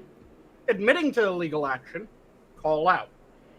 If there was I'm trying to remember the nurse that, I think it was a nurse, but during the height of COVID was saying that one of the thrills that she gets in life is fucking with her conservative patients. That's detestable. That woman deserves to lose her job. It was a nurse that said she wouldn't be helping if you refused to get the vaccine. She wasn't helping you. Mm-hmm. See, and that's the kind of stuff I mean. Like, and that type of stuff, that is admitting to something that is criminal or against your profession's code of ethics. Mm-hmm. Mm-hmm. So it prevents you from doing your job. That, absolutely. Okay, I just someone says that they're a science instructor, but they refuse to teach science, then yeah, they don't let them teach science. They shouldn't ever be hired. If you find out that they are employed to teach science, you should be going, hey, they've made it very clear they have absolutely no intention of dealing with anything even remotely scientific here. Yeah. See, that's where that's where I'm at. Like, I've heard the worst of the lefties bring up the accountability shit, and I used to agree with them on that. I'm like, yeah, I actually do think, yeah, you are accountable for your own words. There is that to it. That is part of freedom of speech. Like I said, if you say a bunch of stupid shit in front of your friends and all of a sudden they're like, I don't really want to be your friend anymore, that's kind of a little bit on you to fix that, isn't it? Mm-hmm. You know? So... And then there's one part of me that is slightly torn on this, and that's the idea that if you're the only person that's being forced to live by your opponent's rules, you're fucked. Yes. So I get a certain degree of forcing your opponents to live by their own rules.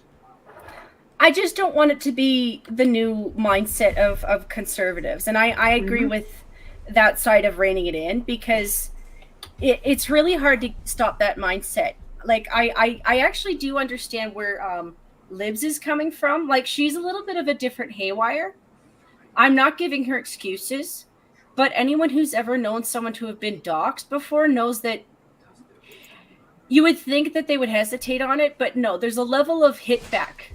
There's a level of hit back, and she's one of the few people that I've seen online get absolutely doxxed every step of the way in terms of just posting videos.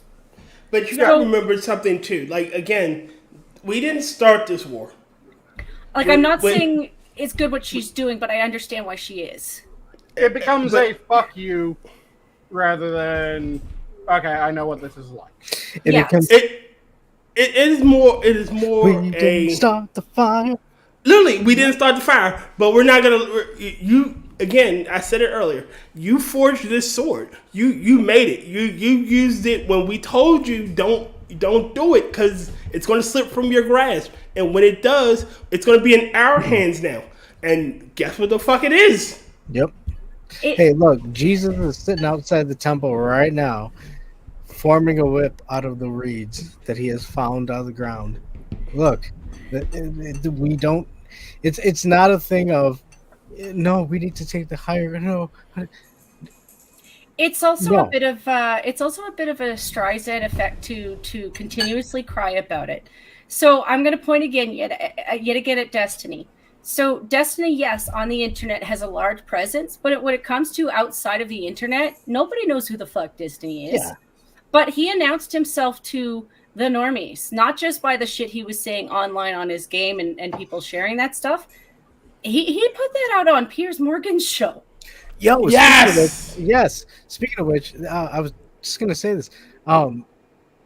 Him being on Piers Morgan, there's gonna be a lot of people who watch Piers Morgan, and they're gonna see Destiny. How many of these people do you think are gonna sit there and be like, I wonder who this Destiny character is. I'm going to go look him up and go watch some of his fucking content. None of them are. Nope. Fucking, like, Piers Morgan did it right. He brought a clown on to fucking clown on. Like, that's ultimately what he was. I'd say if he's getting a boost right now, it's a bunch of normies watching him just to wait. Just so that they can pound. Yeah, to see what the fuck is going on. Oh. I think if he's getting a boost right now, it's because of him just absolutely eviscerating Boogie. Well, that too. And Boogie deserves it too. Mm-hmm. I mean, he does. But two people could be shitty at the same time, you know? Well, and if you didn't hear Adam, Boogie's been faking cancer for the past 2 years.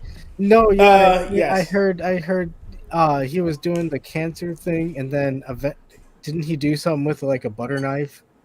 Yes, he he threatened to cut with a butter knife. Wait a minute, this is what happened. Kim fired him from Lolcow Live, and he went and got a butter knife and threatened to cut himself. And I'm like doing this the entire time, dude. You are in order for that butter knife to cut through your skin, it's gonna need to be fucking sharp, dude. Oh, the most telling part was that stream from Lolcow Live ended with Keem dropping out. Do you know what happened after? No. Only caught the highlights. I saw the clip, and apparently Destiny was streaming at the same time. Mm-hmm. So when Keem dropped, Destiny hadn't dropped out. And Boogie, right before Keem dropped, was dialed up to 11, threatening to cut himself, right? Yeah. So Keem drops. Why did he want to cut himself? Because he got fired from Lolcow Live.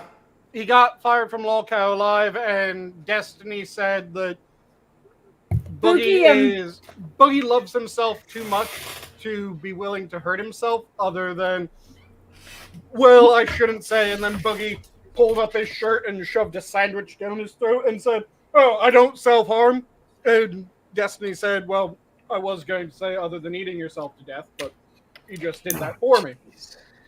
What kind of sandwich? And then Boogie was still on the, I don't self-harm. And then he got up, grabbed a butter knife, and held the butter knife to himself. And going, "I don't self-harm, well, I might as well just start cutting then." Oh my God. Boogie is he's got narcissistic traits. I don't want to call everyone narcissistic because they aren't, but he has them. Yep. But he started doing that. Keem ended up dropping out. Because Keem has better things to do. Terminated the stream on Lolcow Live when he dropped out. Good on. But apparently, Destiny was still streaming. It sucks that I have to say good on Keemstar every time. Sometimes he makes right decisions, but most of the time he doesn't. But the next bit was the part that was oh, you dirty bastard. Because immediately after Keem drops, Boogie goes from a fucking 11, I'm about to cut myself, to, well, that was a good show, guys. Yep. Oh, fuck. See, you know what? You know what gets me about all this shit? Every time that you put a new low for Boogie, he limbos underneath somehow. Somehow. Like, I don't think he's fucking fat. I bet it's a fucking fat suit. It has to be. You can't get underneath those bars, but he doesn't. And I'm like, fucking how? He's like a cat. As long as the head fits, the body will too. Yes. Oh, God, Jesus Christ. He's like the Blob. But yeah, it's I one think, of those things that's a what the fuck. I think I might be wrong for this, but I think him. Okay, I'm thinking in a comic book setting, it's like him and dude from King of Donkey Kong who sells hot sauce, and some of these other YouTube people who just like destroyed themselves. Destiny, I guess we can add to the pile, and they become the Legion of Doom type of cast. It's like, what do they do? How do they still here? If you're just trying to go for some of the worst figures online when it comes to lolcows, there's a shit ton of people that would join that group. It's Because one you of have people like Rax, who is a chomo. You have Cholo? Yeah, he's a chomo, not cholo, chomo with an I was N. gonna say like he has like one of those bouncy cars. He's not drawing on his eyebrows like a chola. He isn't a gangbanger like a cholo. Hey man, they gotta support diversity. Otherwise, I have my own theory on Destiny, and I'm saying this as somebody who doesn't know his medical history. But I've been building this opinion on the Ozempic people for like the last year. And in all honesty, if you're not diabetic and you're taking that shit to lose weight, I think they're acting like they're on crack. Like, I'm not saying he's not a substance abuser for other things. You don't mean but Destiny. You mean someone else. Do you mean Boogie? no, I mean Destiny. Like, if you look at pictures Destiny of him, wasn't on Ozempic. he's on Ozempic. he's on something. He's doing something. Because if you look at him from like a year ago to like what he looked like next to Boogie, he's the guy who looks like he's on cancer. Are you sure that you're thinking the right person? Because Yes, I Destiny's am. a scrawny little I am bastard. talking about Smurf Man. Smurf man. If you look at Smurf Man from when he was blue hair to what he looks like right now, he's almost skeletal in comparison. Oh yeah, he's lost weight, but normally when I think people taking Ozempic to lose weight, I'm thinking they put a killer whale to shame. I don't know if it's because I'm looking at a bunch of these ska songs, but Smurf Man does sound like a ska song. I just think kind it's of does. But Smurf Man. it's just I've seen this with Double other check people. with ink, make sure that it isn't. Oh shit. I've just seen it with other people that are on this Ozempic kick, and I don't even know if that's what he's taking. It's just they He's not fat. He's not on Ozempic. he's on something. He's doing Oh. something. Because he has all the traits of somebody like, I'm not saying he doesn't have mental illness or other issues, but you know what I'm saying when somebody has uppers and downers? To me, it He's kind of bipolar? strikes me as he's Oh. a Pittsburgh with a bit. No, I think he's a fucking idiot. He is, but I'm saying the weight loss is just one of those things where I do take note of things. Like, you know, Ricade is not the only one who might be doing the snorting. Mm-hmm. You know, I don't know all the drugs. I only know a few of them. I just know how people are when they're on it, you know? Okay, first off, Dan, let me dispel this belief that you have. First off, Boogie is well known to prefer Mountain Dew over Coca-Cola. So I wasn't talking about Boogie though. I I was know. talking about Destiny. Oh, I mean, Look, if you're talking if you- about drug of choice, then you're right. That would be Boogie's drug of choice. well, I don't know. Destiny, see, Destiny, the photo that keeps popping up where he's like On the beach. Yeah, on the beach. And everyone keeps increasing the size of his head because it's fantastic. Again, if you want to do the booger sugar, go Drug right of ahead. Choice is a far inferior song. Weapon of Choice is where it's at. You need that walk and dance moves. The only reason I have there's this no opinion, passive though, is he's not the only person on the Ozempic. Like, one of the ladies on The View absolutely is. And she's always been insane. But, you know, like, it... You know what I'm saying when I say, like somebody with mental health on drugs, it doesn't necessarily make them less insane, you know? Yep. Jen. Did you just admit to watching The View? I watch people who watch The View. I would never watch The View. I watch Officer Tatum and I watch The Black Conservative because they make me watch. They make me laugh. It makes watching The View tolerable. Jen, A likely are you story. indulging yourself in a beverage? I couldn't While watch you that. watch I couldn't The watch View? a whole thing. No, I couldn't. I Say, I like, would a vomit. coffee or something. Or, I was really worried where you're going with "Are you indulging yourself?" I know. That was. Are you indulging yourself in The only The View? way you could get me to watch their show is if I was making the kind of money that the Black Conservative is making to do it. Oh Just wow! saying. Why did you go right back there? Hey, Well, he's a good. He's got some good videos. He's got some. Don't good worry, points. don't worry. I watch the Black Conservative as well. there you go. Well, How do he's you got feel links about to her other talking people, about you know, how I'm much just a black saying. man makes? Well, she's a white woman, so it's okay. Okay, listen. Oh, To get a Jen. valid view, you have to go to more than one person. You know, you can't just stick to the same crew because otherwise you get stuck in a circle. Oh no! Don't. How do you keep walking into these? Oh wait, you just talking about walking in the circle. So there you go. Okay, listen. I have a friend in Louisiana, and every once in a while she brings up tornadoes, and then I have a friend in Florida, and she every once in a while she brings up tsunamis, and I'm like, that's not a tsunami. It's okay, Jen. You're still okay. I'm worried that you maybe consuming too much Whoopi Goldberg, but it's all right. Listen. Do you know what makes me disappointed about California? They've never had a fault line. All right, that's how I feel about Whoopi. Haven't they had a couple? Not enough. San Andreas fault line. Yeah, not enough. Promises were made, you know. I'm sorry. That was horrible. I'm sorry. I'm not Destiny. I don't wish that kind of because there's a lot of people there that aren't Whoopi, you know. I'll be more than happy to watch California go off into the ocean. You're making fun of people that like circles, but some people just need to charge their crystals, man. Yeah, well, as long as it's salted crystals, and I like how Jen keeps taking shots at Destiny. I know she should be ashamed of herself. I couldn't stand a guy like that. I really couldn't. I wouldn't tolerate him for longer than a few seconds, and that's just long enough to walk by. Yeah, I wouldn't sit him either.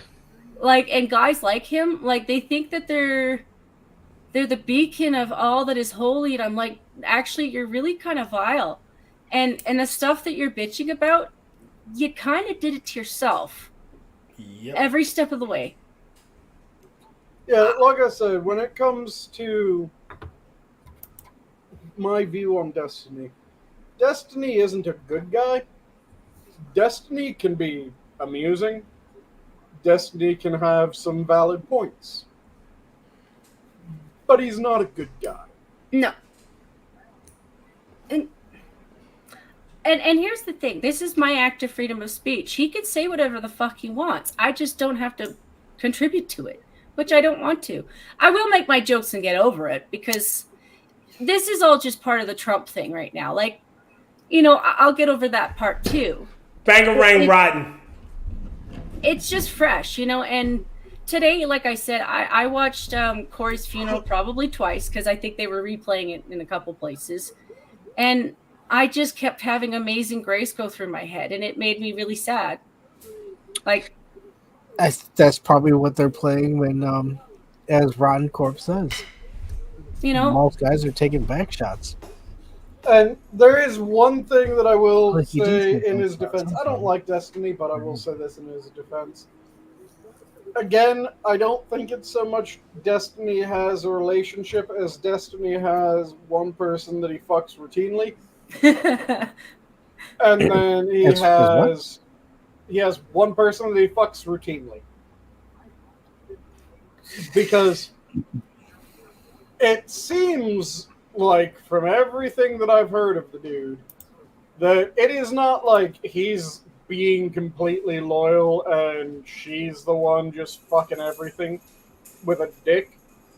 no, she's got a case for him being a bit of a cheater too. Yeah, both of them are just Vile, yeah. going hog Yeah. wild on anyone that they want. So it's not so much cuck, because again, cuck is you're sitting in the chair in your cage. I think I think Your partner ABBA sitting I there. think ABBA cucked him a lot. That one. Hold on, he was- wait.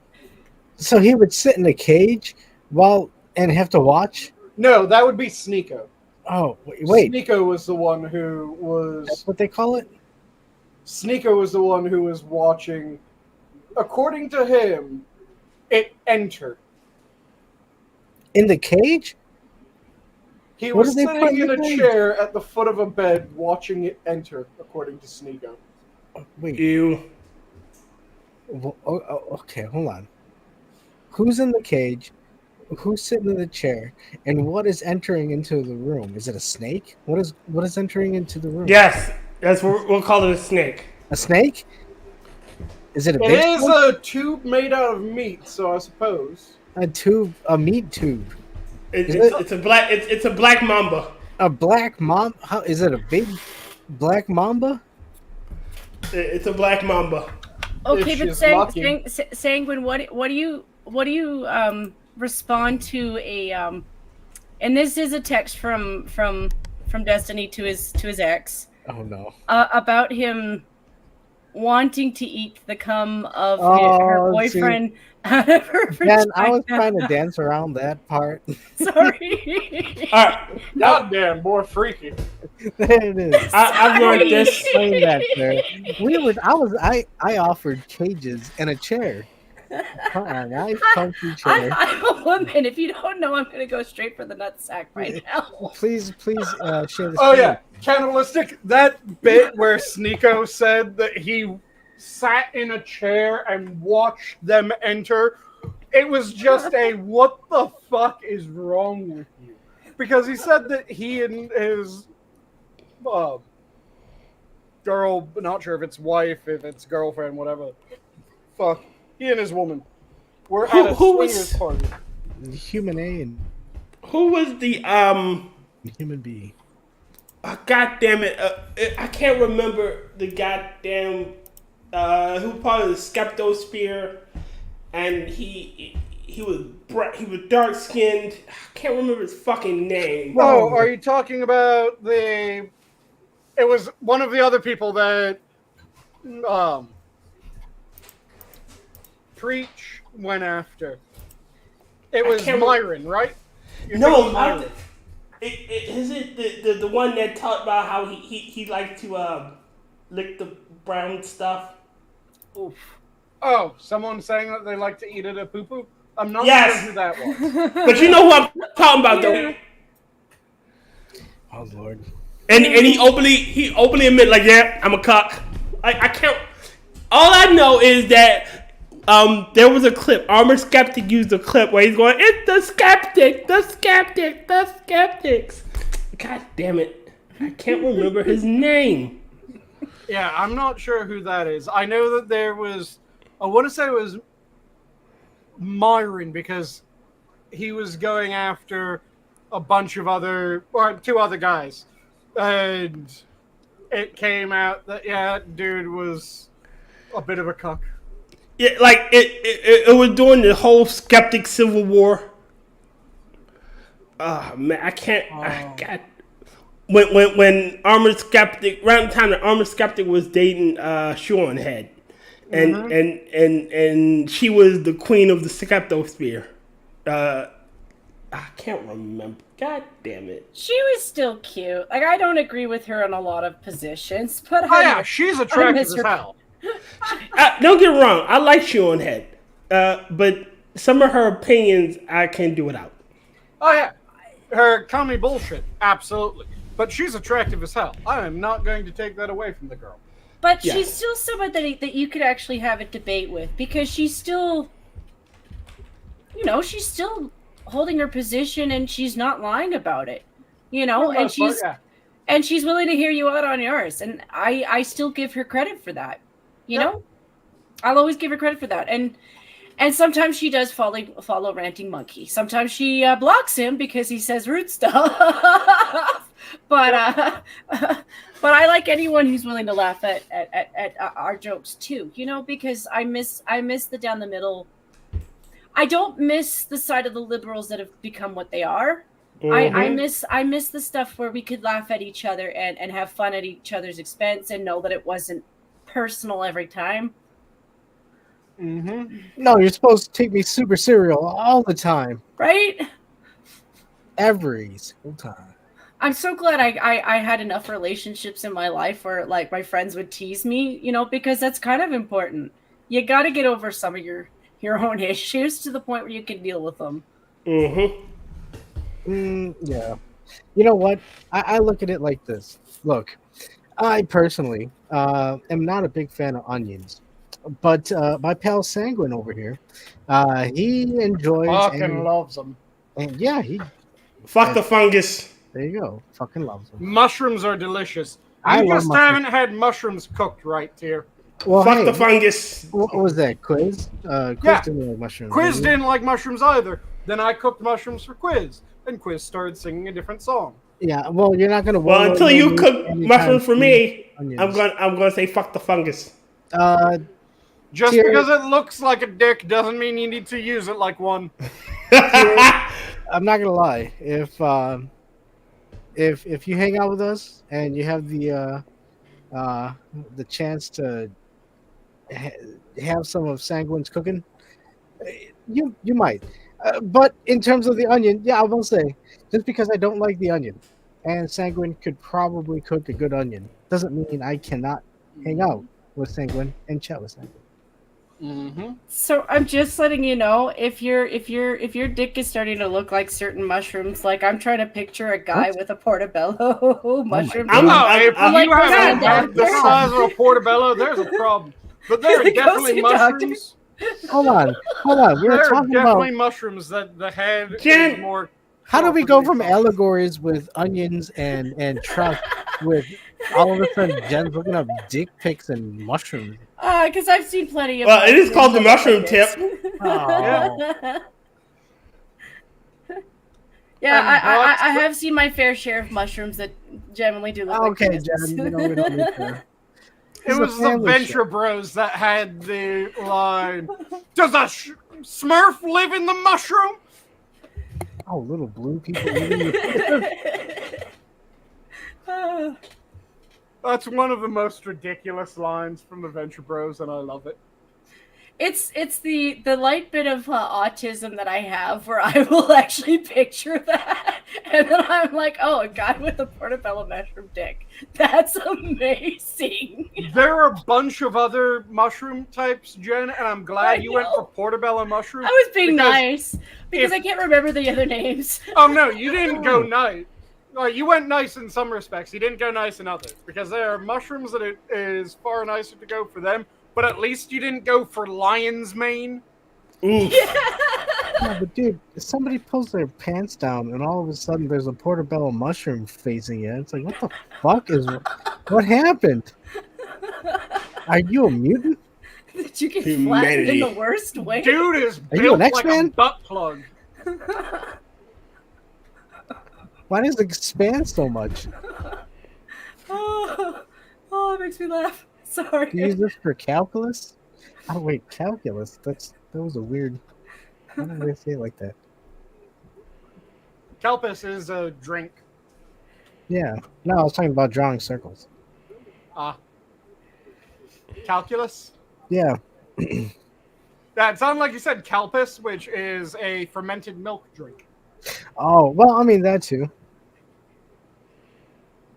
It's like Sanguine. Once upon a time, Cryptic asked my buddy Blue to make him a picture of a bear.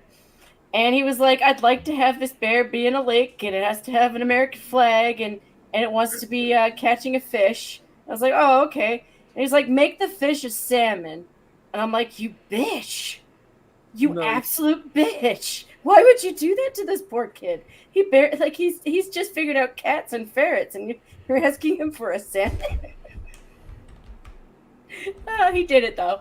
He actually drew the head, too. Because I kept throwing him ideas. Like, the bear could always just eat the head, you know? Just let it chomp it off. That way you don't have to draw it. You know, red belly is fine. That's easy. That part's easy. It's the head. That is not the right way to do head. Right? Ha! You don't bite it. Cryptic is a very brave Asian man. You don't wanna bet him on things. No, Cryptic, Secret. don't put it in there. Don't put it in the mouth of the fish, okay? He's not here. See, look, don't talk about the secret Asian man. All right. Who was it that first admitted that they thought that the song was Secret Asian Man? Mm-hmm. I know that was from a show, or from a YouTube series. I can't remember which one. Asian man. Secret Asian man. Don't the slanty eyes give him away? What? He's a secret Asian man. Agent! Agent man! Oh, that makes more sense. I don't know. Who is it? Eric Swalwell? Isn't he? Ooh. No. He had a And secret we are now Asian friends. woman. Boom, boom. Secret Asian woman. It wasn't a secret. She wasn't a secret at all. She's quite clearly Asian. Yeah. And he fucked. You know, Look, Chinese. She can do things that. She has a Yellow special fever move called General Chow. General Chow's assault. Oh my goodness. We'll call it. I don't know that that's where you want to go when you're thinking of like sexual things. Is chow, you know? Because it's Monkey who brings up blowjobs all the time, and I'm like, blowjob, chow. Sounds painful. No, I said sow. Oh, okay. I hang out with Cryptic a lot. I'm saying it wrong. It is sow. So, Yeah, like the character. Sow. One of my Sow. favorite characters in history is Sow.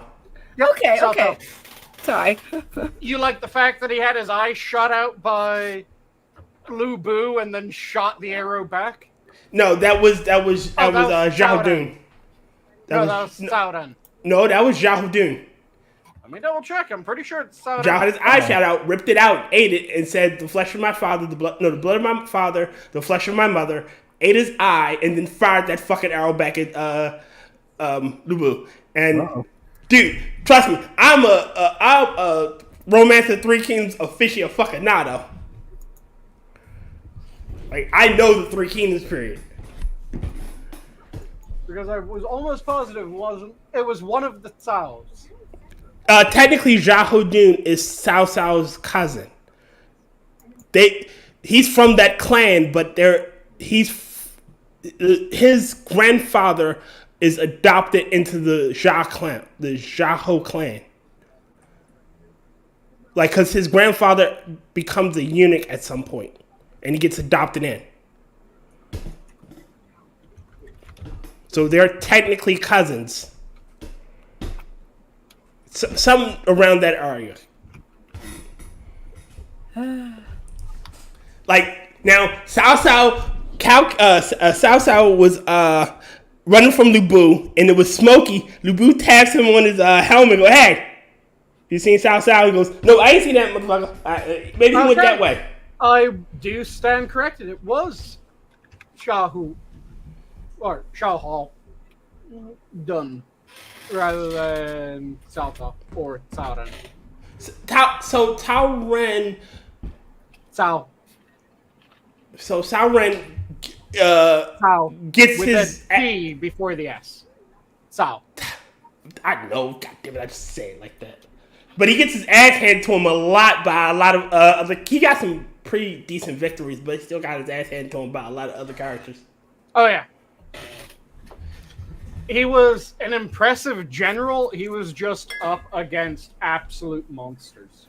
He had to fight Zhou Yu. Like, he had to go get Zhou Yu. He was not doing that shit. I know you're in a different country, but can we bring this to the Assassin's Creed thing? Because I have a prediction that China is already preemptively... So normally I wouldn't see China siding with Japan on anything, but the people who are doing this kind of shit will happily turn their eyes onto their history too. Oh, it isn't so much that China's sticking up for history or for Japan. China just really hates black people. Yeah, they're kind of racist. I know there is that too. I don't doubt there's that too. But the other thing is everything that they are doing to Japan right now, they're going to be happy to do to China. Well, China is so... But again, I doubt it. A large part of it is China is just insanely racist. I doubt it. There are no African Chinese. There are no Chinese figures that can even considered by the term African. There are no figures they can do that. Would still add them. And China will reject that shit immediately. Yep, but the thing is, like I said, China is ridiculously racist against black people, and it's honestly not just. It's not just the Black Samurai. The more you look into how much damage they've actually done to this story in total, even the Korean girl alone is enough for them to be like, okay, it's not that we don't have history with them. You're writing it to pitch your own story. It's kind of like Mulan all over again. I heard pitches from Chinese scholars who were like, if they'd just done a remake of the cartoon, we would have liked that better, because we never once took that seriously because it was a cartoon. Yep. And with the cartoon, it had a good meaning behind it, because it was a character overcoming the issues that they had in their life, rather than a girl boss being a girl boss. Rather than someone born to be amazing being amazing. Someone born to be amazing being amazing isn't interesting. It isn't unique. It isn't something that is really engaging. You have to do a hell of a lot of work to make that story interesting. Whereas with Mulan, it was someone who they weren't just amazing by their nature. She wasn't special. Gained ability. Yeah, she wasn't special. She gained abilities and then used those abilities to do something amazing. And even then, in the end, she taught the menfolk, you can be you can use the female arts to be special too. Yep. And it was this complementary approach to the story. So have y'all ever played Xenogears? No, but I've heard of it. But I've heard really good things. All right, it's one of the greatest RPGs of all time, even though it was kind of cut short through the management. But I bring that up because I keep saying this line from that game, and I love it. It is that men, in their mythology, in their religious history, men or women are both born with a single wing. It is said that neither of them can fly separately, but together they can soar above the gods. Our species are complementary. It is literally that. Separately, we're fucking shit. Like, we can't do the amazing things, but when we're together, we're fucking invincible. Even the gods fear us. Mm-hmm. You know? And the vision of the content making a girl boss, and denigrating all the men folk with her mere presence isn't realistic. It's insulting because I'm not saying that women can't be warriors. Our history is literally women like Boudica. Boudica was a female leader. In her existence, you know, she's one of the exceptions to prove the rule. You know, like fucking Joan of Arc. If Joan of Arc was if there were so many other girl bosses in history, Joan of Arc would have never gotten recognition. Oh yeah, the thing that drives me crazy about the World War II game that had the Bionic Woman, I can't remember which fucking game. I know what you're talking about. But the thing that pissed me off about that is there's so many characters they could have taken and they could have run with. There was one of the most insane snipers of World War II was a Russian woman. Shit, I got one better for you. You know what they could have done? They could have set it in Paris and had that she was a resistance fighter. The women fought in that. It's like I had this conversation with a bunch of our British friends like Batman and TC, and I said they've been going after Queen Elizabeth for forever. And it's one of those things where, like, in context, for their modern world, or as close to we have, she was a really good leader. She had faults, yes. I can pick those out. I can tell you all the things she did where I was like, well, that's kind of, I'm glad I didn't live back then. But when you look at the overall results, she freed Canada. That's a terrible thing. That's not the right queen I'm talking about. I'm actually talking about the ginger one.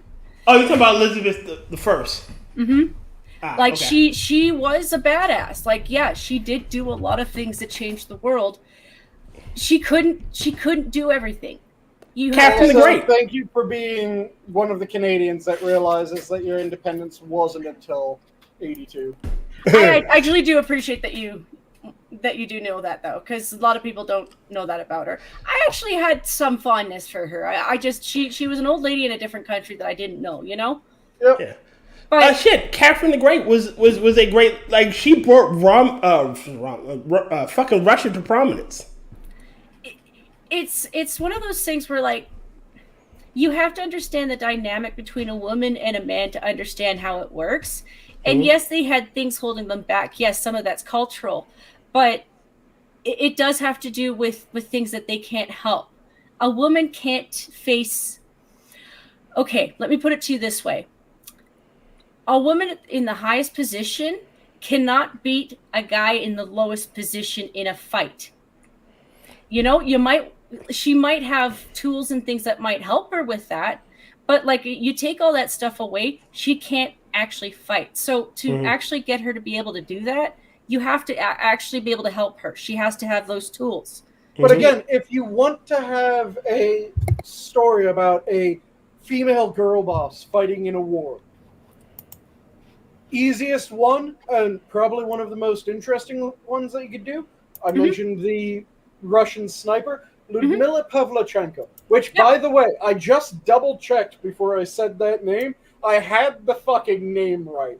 Fuck yeah, Ludmila Pavlichenko. She was trained by Vasily Zaitsev of Stalingrad fame. And she ended up having 309 confirmed enemy kills during the war. She's an absolutely ridiculous sniper. Like Do a story about the female Russian sniper auxiliaries.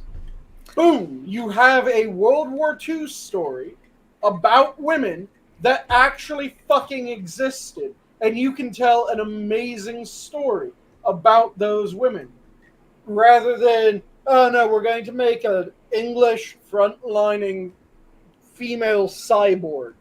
none of those things existed. Again, if you wanted to tell us, like you said, you could use her. You could have used French resistance fighter. Because again, the women fought. They had to. You know, you could even have stealth missions where the woman is going in, you know, to get information on an enemy. She's using her feminine wiles to get inside. Yep. And then you have the example of they wanted to have a Cleopatra movie, but they then made it a black female queen movie rather than a movie about Cleopatra. If you wanted a badass, the Queen of Nubia, black queen, go for the Queen of Nubia because she fought off fucking Rome. Yeah, she held Rome to a fucking standstill, and they were like, you know what? You're a fucking vassal state. Just leave us alone. Yeah. like they literally threw everything. Not everything the military had it, but they threw a lot at it. It was just like, you know what? Fuck it. We'll become your suzerain. You just give a tribute and go away. Yep. Oxamone, shit. I fucking can't pronounce her name, and I know it because she was a playable character or a playable leader in Civilization. The ones I actually liked, Civilization 6. I can't remember her name though.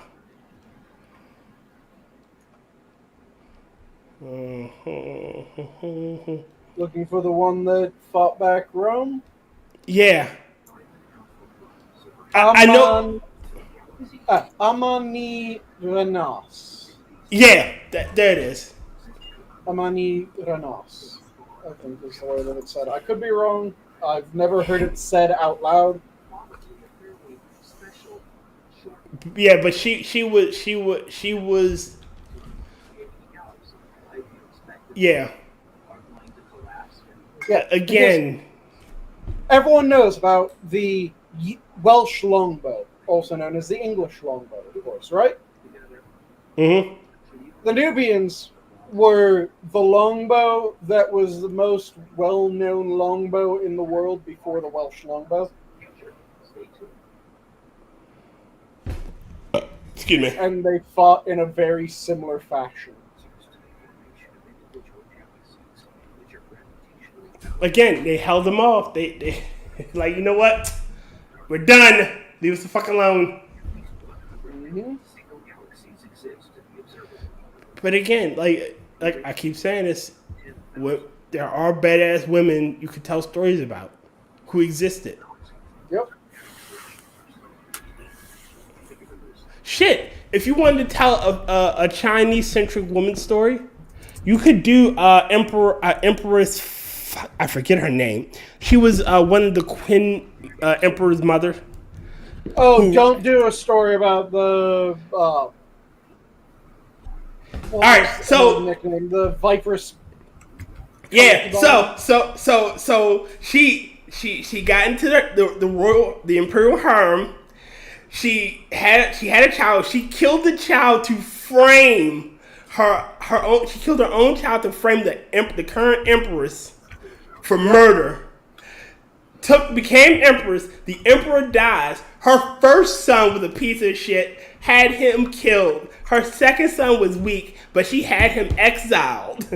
And then she ruled, and then eventually came and killed her. Yeah, she also ruined China in the process.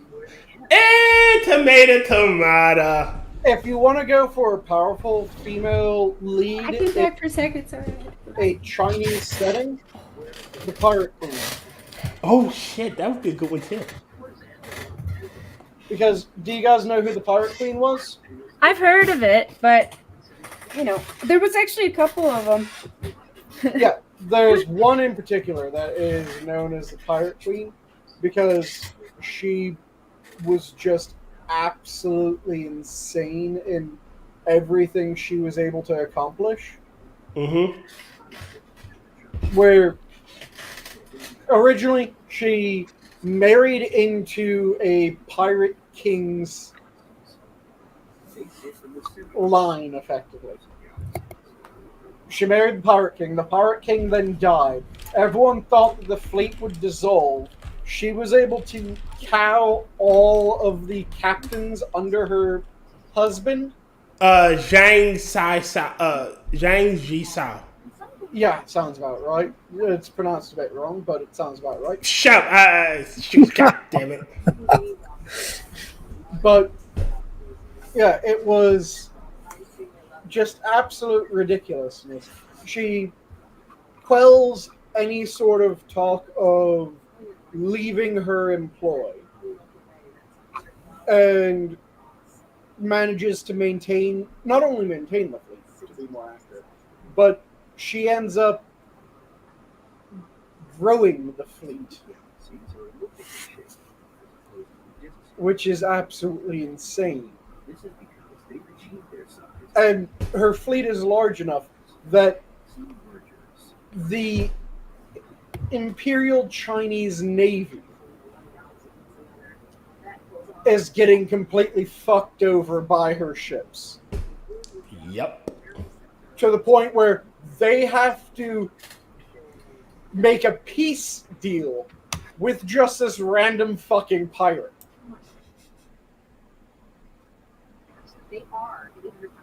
And the peace deal was not they declare the terms of peace and she has to agree.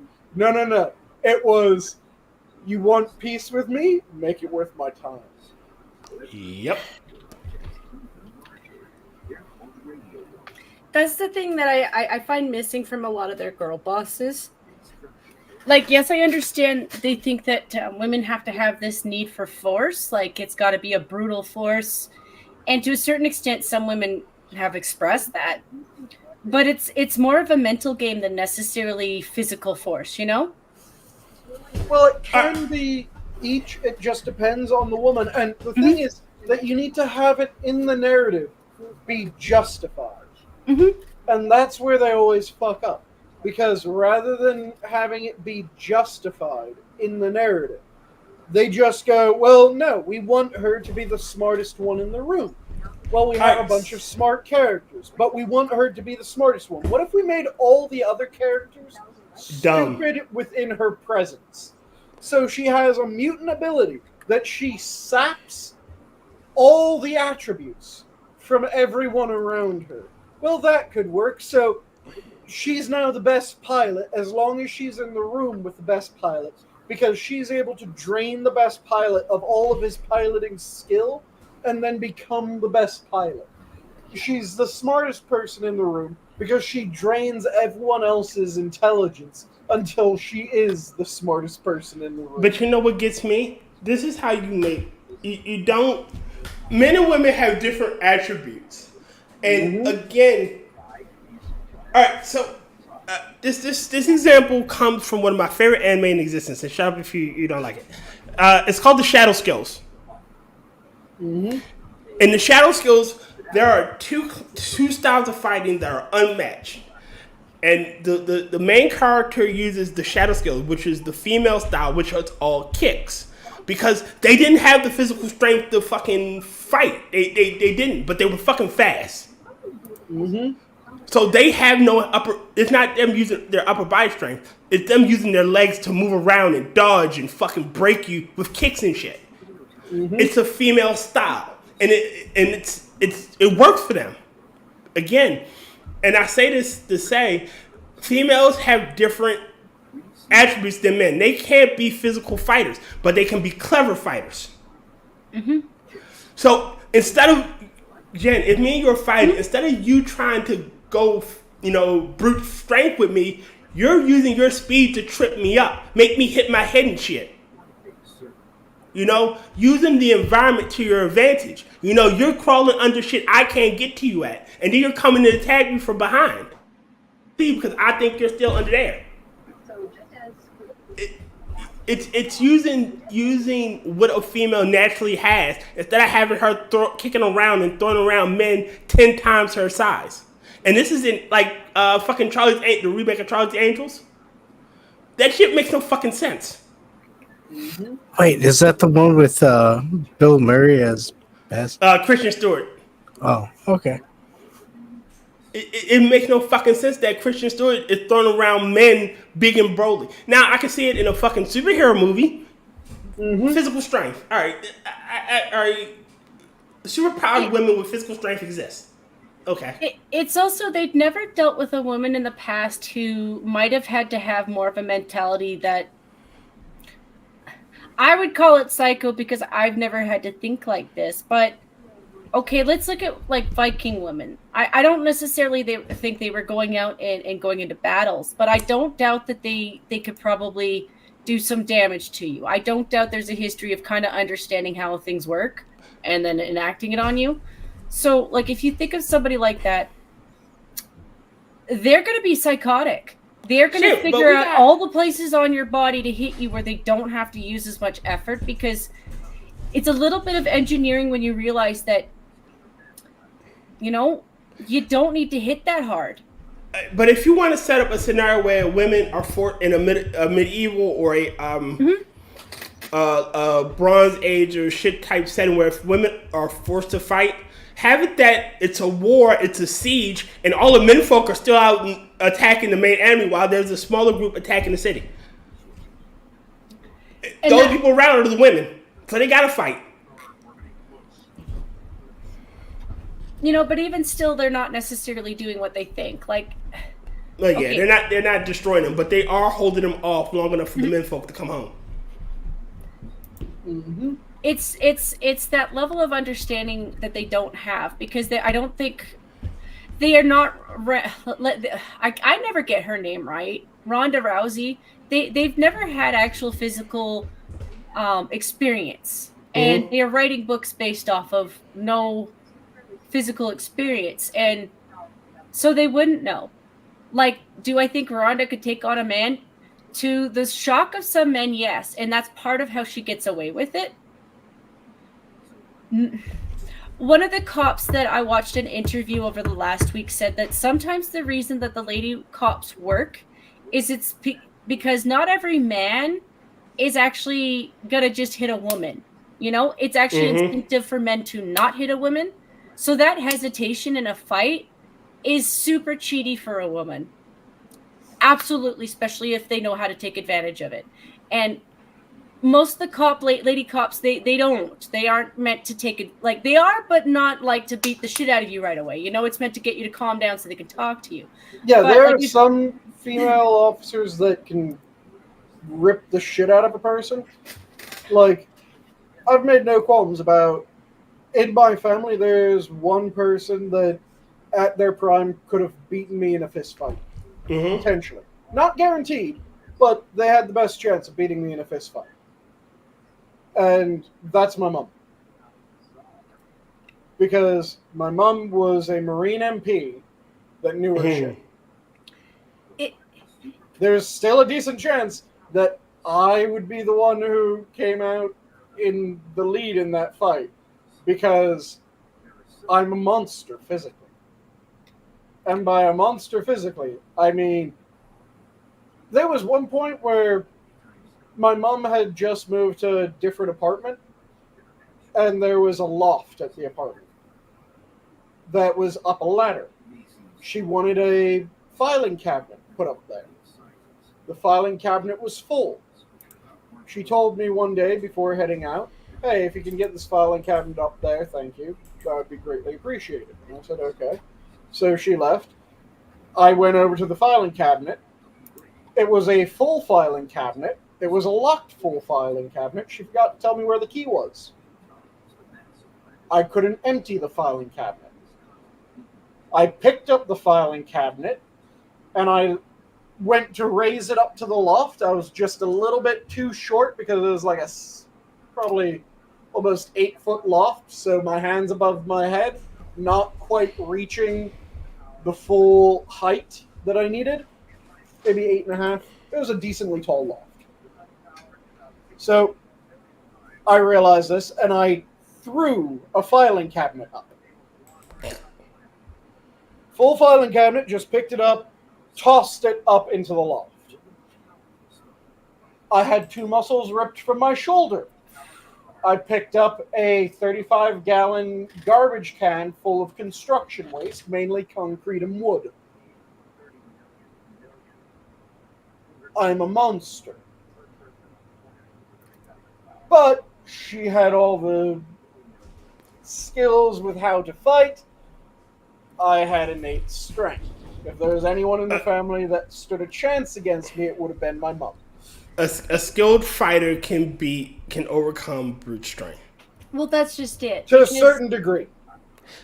Yeah, because if you know that you're taking on a bear, you got to be aware you're taking on a bear. But if you go fight the bear with a gun, the chances of your victory greatly increase. If that's the thing, when it comes to any sort of martial arts, weapons, shit like that, they're force multipliers. I'm pretty sure if say you and your mom fought and she had a knife and she's skilled, you're fucked. Like your chances of victory have decreased. That is more than just skill. We're now talking if we have the force multiplier of her skill and the force multiplier of her weapon. Yeah, she wins that fight. I'm talking each of the things is its own force multiplier. Being trained in fighting is a force multiplier. It is possible for someone's natural force to exceed the force multiplier. So, if we break it down into numbers, because that's an easy way to explain it. Let's say that you're a 5 in physical strength, but you've trained. Let's say that gives you a ×3. So now you have a 15. Okay.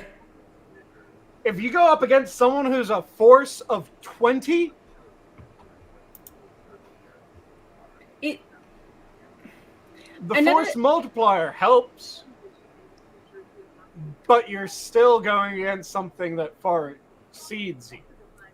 So most likely much. By 5 points, by your base strength.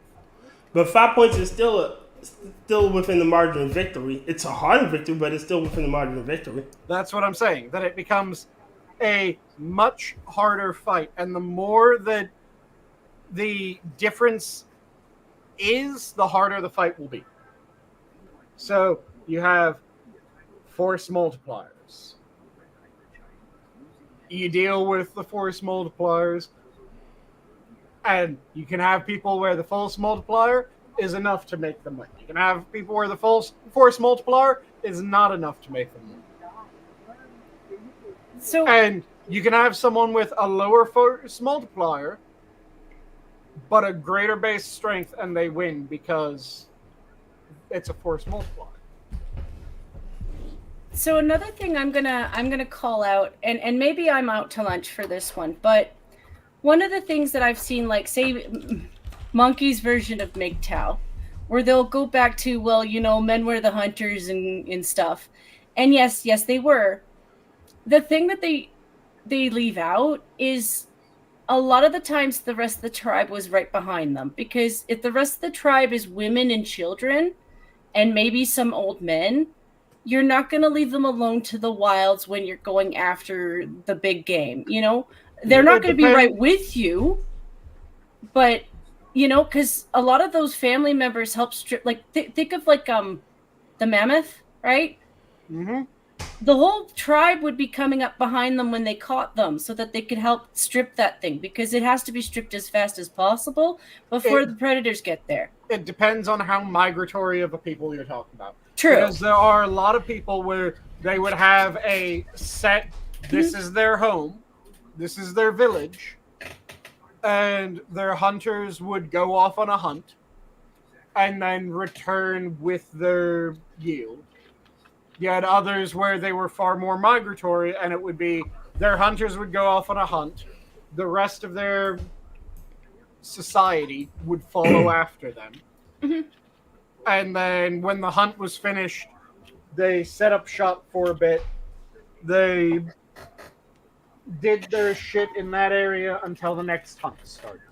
So it depends on the society, because some societies, like I said, they would kind of set up shop in an area, and it would be kind of in the center of the overall hunting ground. Mhm. And then the hunters would just return there after each hunt. And then you'd have a portion that wasn't out hunting, that would be the defense. You'd have the women and children as gatherers. But I'm just saying, if you have women and children as gatherers, like, chances are good. I'm not saying they didn't have a man there to watch out for them, but they probably had something to kind of defend themselves, because you're still going to have, like, big game wanting to eat you. You know, at a certain point, women are going to want to try to figure out some way to defend themselves, you know, and it might not be as efficient as what you would do, which is true, but, you know, like, you can only run so much before you have to, like, figure out a way to throw a rock at something, you know? Yep. Again, that's why we're... But two parts of something, you know? Like... Because there is a mama bear syndrome. Like, not everyone has it. I admit I see a lot of women not have a lot of it, and that depresses me a lot. But that woman bear thing, like, no, they can't always do everything that they'd like to do. But yeah, I could see a woman flipping a car because it's her kid. Oh yeah, that's hysterical strength. Like, she's going to fuck herself up for it, but she's still going to do it. It's just... Yeah, hysterical strength is a thing within people. Hysterical strength is... You get hit with an adrenaline dump that is so ridiculous, so strong, that it completely overrides all of the governors within your body. Because the thing is, our muscles are a shit ton stronger than our bones. So, if we didn't hold back from what our muscles are doing, our bones would shatter. So most of the time, the body is operating at a reduced capacity. There are exceptions to this. Hysterical strength is one of them. In hysterical strength, it's your body, or your brain realizes that you're in such danger that it just starts dumping adrenaline into your system.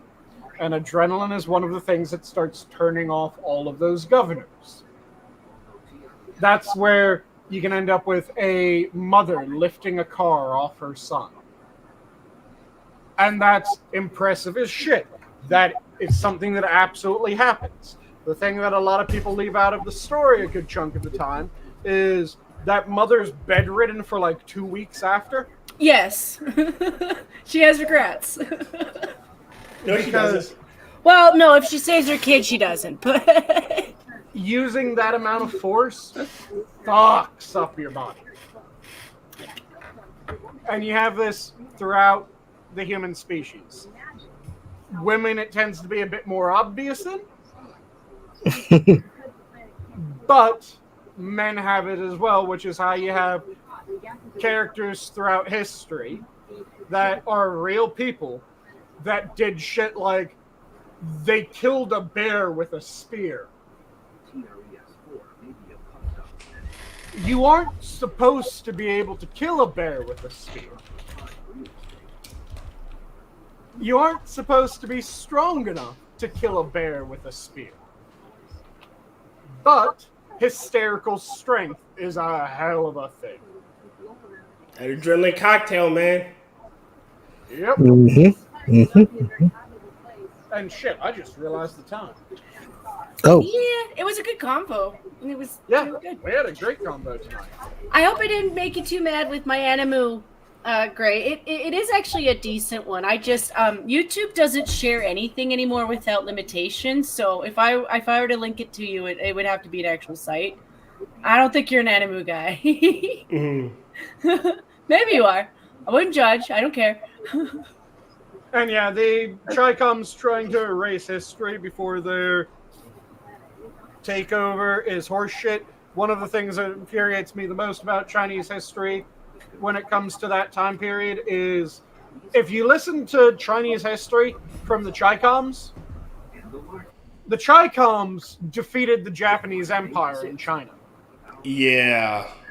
If you look at Chinese history from every other viable source at the time, the Chi-Coms were a sizable force in 2 battles.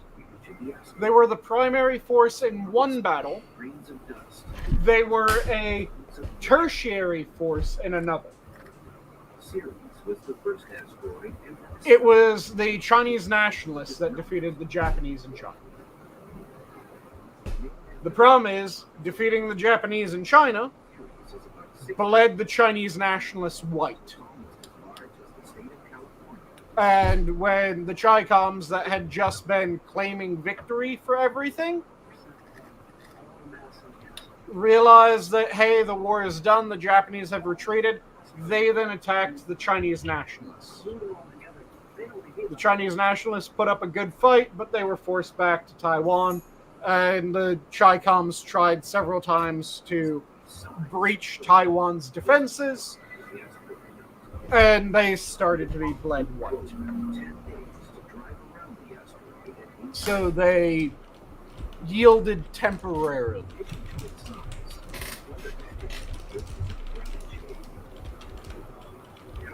But it's infuriating because they will take credit for the entire Second World War when it comes to the Chinese contributions. When no, it was the Chinese nationalists, not the Chi-Coms. But with that, shall we go around the horn for parting words? Sure. Who wants to go first?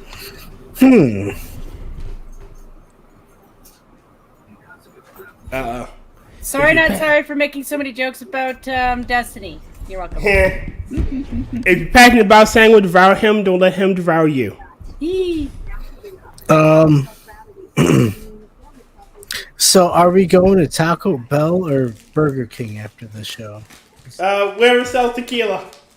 Oh, I just realized something. You never asked your normal question, Adam. No, I did ask it, but it got swallowed up in all this conversation about yeah. I had Thai spiced velveted chicken rice bowl with bell peppers and onion. Leave my plate on the kitchen table. I'll leave the money on the door, on the table, and whatever you had to drink, I want some of that. As well as char shishito peppers as a side dish. My drinks were 2 shoes of Yukitoro, 1 bottle of Asahi, and then a finger of Nika's coffee malt whiskey. Again, leave that all out. I'll come through the front door and I'll leave through the back. And for those who don't know, coffee malt is not coffee spelled like the drink coffee. It's COFFEY. It's referring to the type of still used. Man, there you go. Yep. And for my parting words, I'll go off with courage is the art of being the only one who knows you're scared to death. And with that, have a good night, all. The zoo is closed. Have a good Night. Share your raid. And now I click this, and it takes a